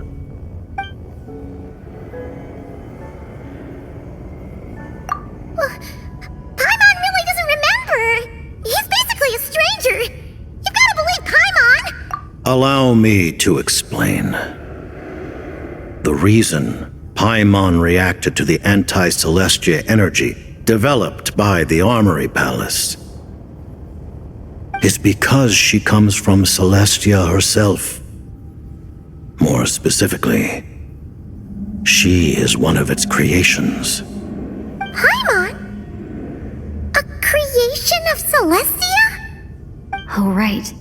I was blinded by anger earlier, but thinking back on it, Renova also said that Paimon is a creation of Celestia, but she lacks Celestia's power or authority. As you know, the lunar fragments in Nodcry were pulled down from the sky using Fatui technology. But the first application of this technology was in Conria over 500 years ago. I used this technology upon the heavens, and the response I received was none other than Paimon descending from Celestia. I presented her to the Vinster King, but he took no interest in this gift, nor did it satisfy him.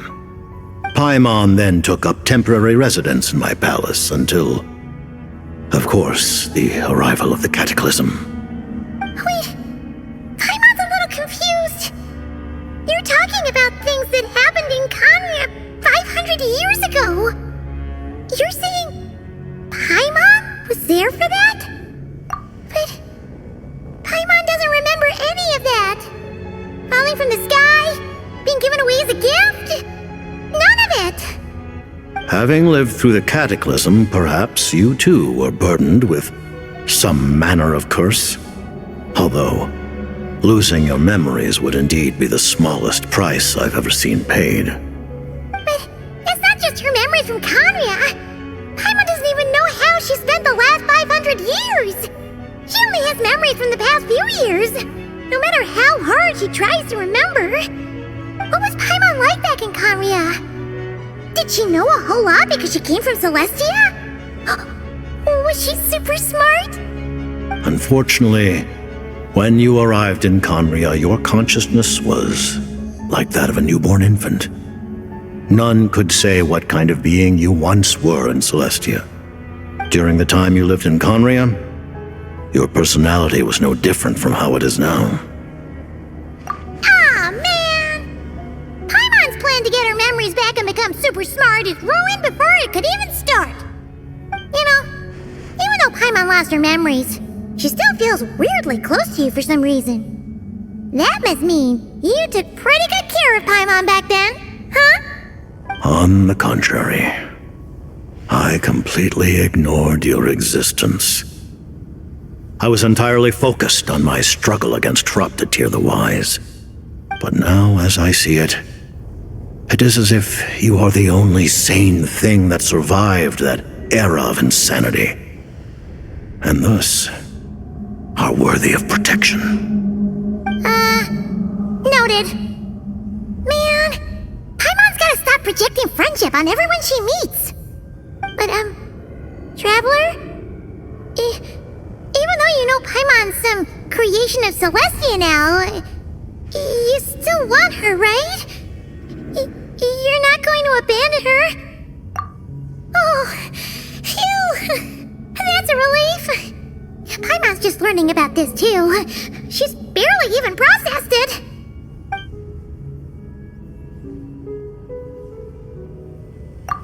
Thank you for telling me so much. I'm a bit surprised, honestly. I didn't expect you to be quite so transparent with me. Given the circumstances, the Fatui need not hide anything from our allies. Allies? To advance Project Mistleton, we must first resolve our issue with the Ruler of Death. And, if I presume correctly, you have no intention of letting her actions go unpunished either, do you? That's right. Ever since she said she intends to reclaim Paimon when we next meet, I figured reconciliation was out of the question. Against an opponent of this caliber, deliberating over our allegiances would waste time we do not have. We must join forces unreservedly with whomever we can, if we are to stand anything like a fighting chance. You're going to challenge the Ruler of Death? Just for Paimon? But Paimon's only... Thank you! Thank you! Oh, gee! Now Paimon doesn't even know what to say! Anyway, Paimon's super touched! The Tsaritsa will return in triumph in short order, and the Fatui shall hold internal discussions regarding the enemy. The time for us to meet again will come very soon. Got it. Thanks for your help with Paimon. I'll be sure to look after her for you. There was just one other thing. Well, it's just a request, really. Paimon really wants to see what this Mistletoe thingy you're gonna use against the Heavenly Principles looks like. Of course, Paimon knows it's top secret and stuff, but she just had to ask. It's okay if the answer's no. Certainly you may. Whoa, for real? Actually, maybe it's best not to. What if her Nova suddenly pops up again? She might take this chance to... While the technology is not yet fully developed, it has nevertheless reached the stage where Celestia's creations are unable to damage it. In that regard, you may rest assured. Oh. Wow. No wonder Paimon felt so out of sorts recently, even though it was super far away. Alright then! Paimon's ready to take a sneaky peek at this top secret super weapon!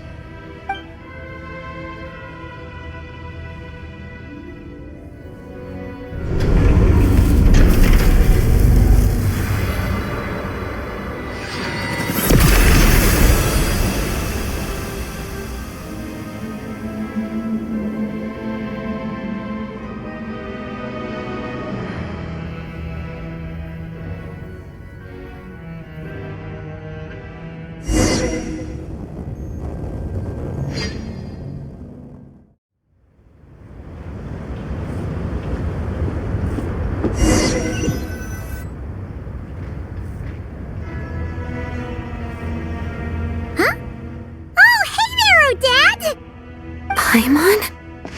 You're okay. Thank goodness. You look well. Have you recovered? Long story short, yep, Paimon's all better. What are you doing here? Were you waiting for us? That's right. When I woke up, I wanted to go in after you, but the guards had woken up as well. It would have been tough to take them on alone, and there was no easy way to sneak past them. So I returned the way I came and waited for you here. It was thanks to you that my soul found its way back to my body so quickly. Thank you. Huh. That actually worked? Nice. I just figured I'd try my luck when that ominous feeling struck me. Really, you should be thanking this thing instead. Anyway, now that things here are all taken care of, I have other things I should get back to.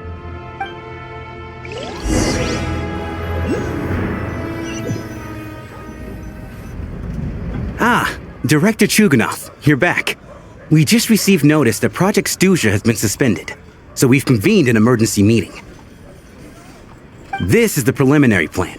In addition to expanding production capacity, we've also discussed feasible layoff plans to optimize revenue and expenditure structure. Our calculations indicate that the factory's profits will increase by at least 30%. Just give the word, Director. That won't be necessary. Leave the energy for those who need it.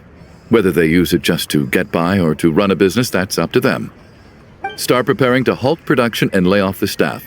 Make sure the workers are able to land on their feet and that they are duly compensated. Thank you all for your hard work during this time. Am I hearing you right? Why? After all the tough times we made it through, now is exactly when we should start to turn a profit. I just suddenly don't want to do this anymore. Huh. Does there have to be a reason? Iskra, it's time to rest.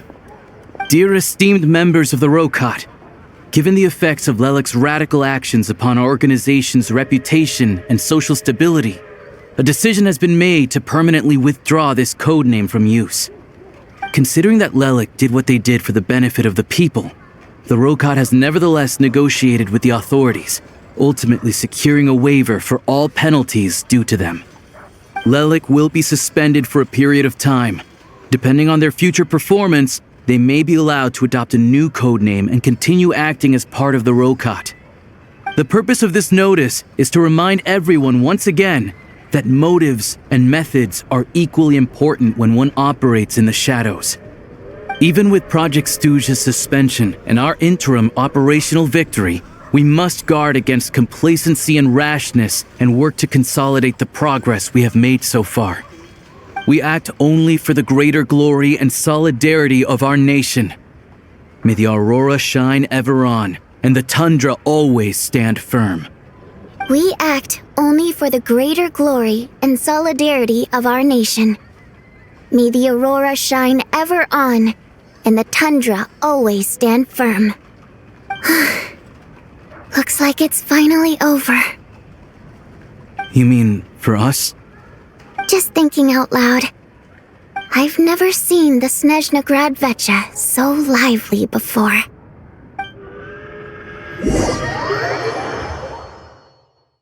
I never once thought I'd come here. But I understand everything now, Rosaline. I've seen Spirit Seeker performed many times, including by your mother. Why do you bring that up all of a sudden? Even though the choreography is always identical, every dancer finds a way to make it her own.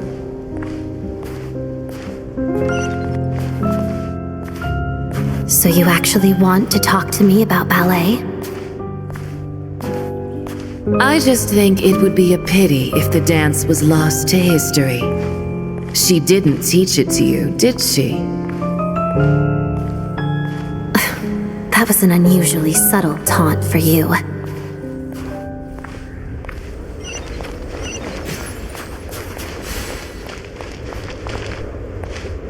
We embraced one another on the snow-swept plains, melting the ruthlessness of time. But when our bodies, in pieces, are cast to the winds, what of our love will remain behind?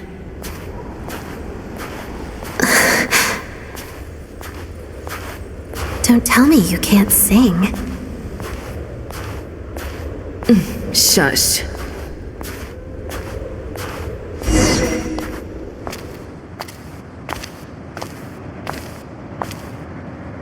I understand her hatred.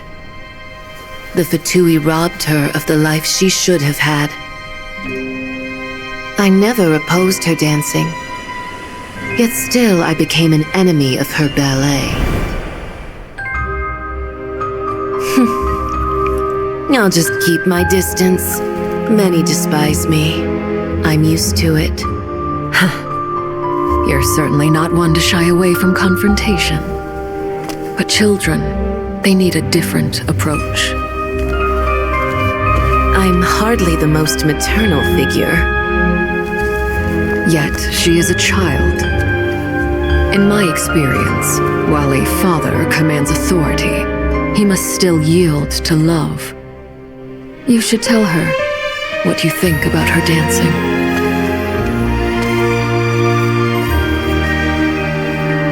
Odette will soon take the stage at the Koralyevsky Theater. This could be your chance. Geonosis secured. It went smoothly. I'll be there. Have them send me an invitation.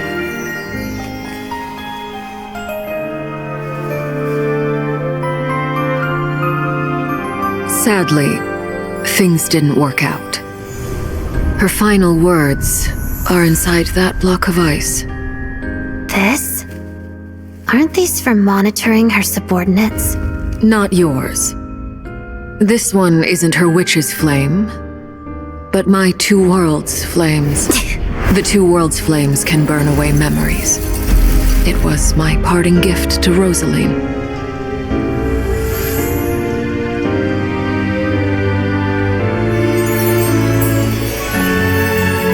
If all goes to plan, she and I will both live to see the Tsaritsa succeed. I believe she'll find peace. But if anything happens to me, she needn't follow in my footsteps. The cryo-energy will fade away in time. Then the two worlds' flames will burn away all memories of the Fatui. She'll be free to dance. She deserves this. I will handle the aftermath. The choice is yours, child.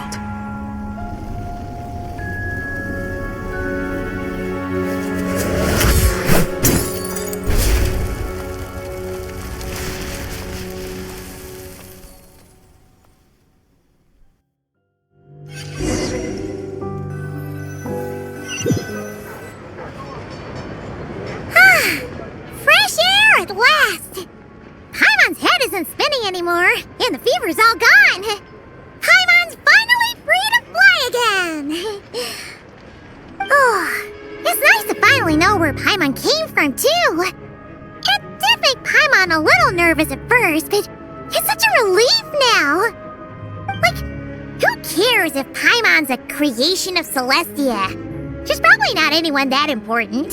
Probably just the fairy of food and fun or something. And like you said, this doesn't have to change anything between us. You're not gonna just... Hey! Hurry up! Why are you walking so slowly? You've spent the last few days lying in bed and stuffing your face. I didn't think you'd be able to fly this fast. Says who? Paimon's as agile as ever. They don't call her White Floaty for nothing. Paimon originally wanted to check out the bookstores in Snezhnograd, but she's more in the mood for flying around right now, so let's save that for later. Wait, they've got light novels from Yai Publishing House here too. Huh? And this is Paimon's favorite mystery story from Fontaine. Wow, they got a sequel. The local Snezhnaya books look pretty interesting too, but also kind of heavy. Not the easiest things to look around. I thought you were in the mood for flying around. Paimon can read while she flies. Hey, look at these two domes. Which do you like better? All right, boss, we'll take both. Paimon will have the other one. Oh, I thought we were only getting one. All right, fine, I'll pay. There you are. Thanks for visiting. Paimon will grab this and then... Huh? Huh? Huh?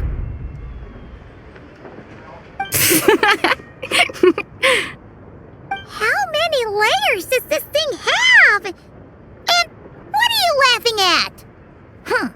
You knew all along, didn't you? A whole bunch of people are gathered over by the plaza! Hey, look! That looks like Tartaglia! Hey, Tartaglia!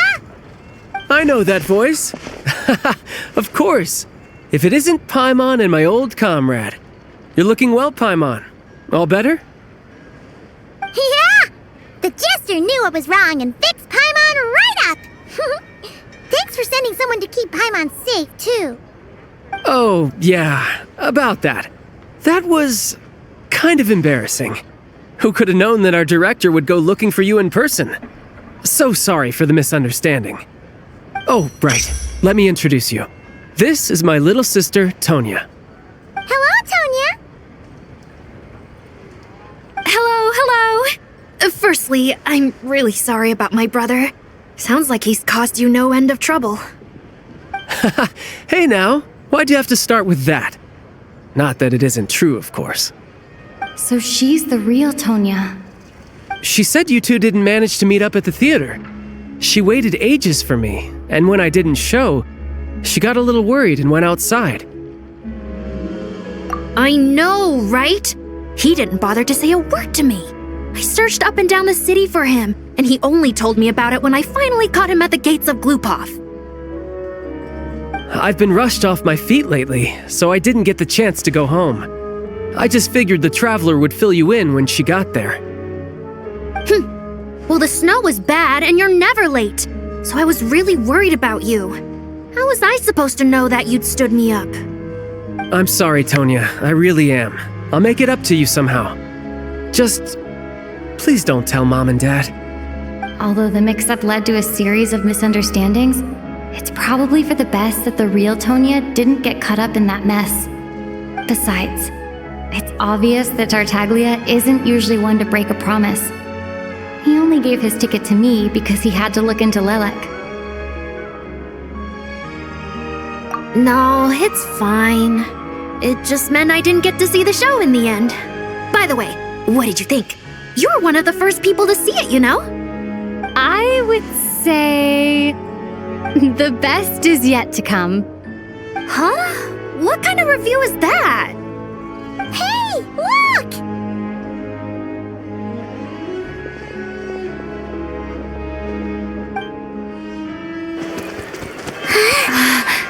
her.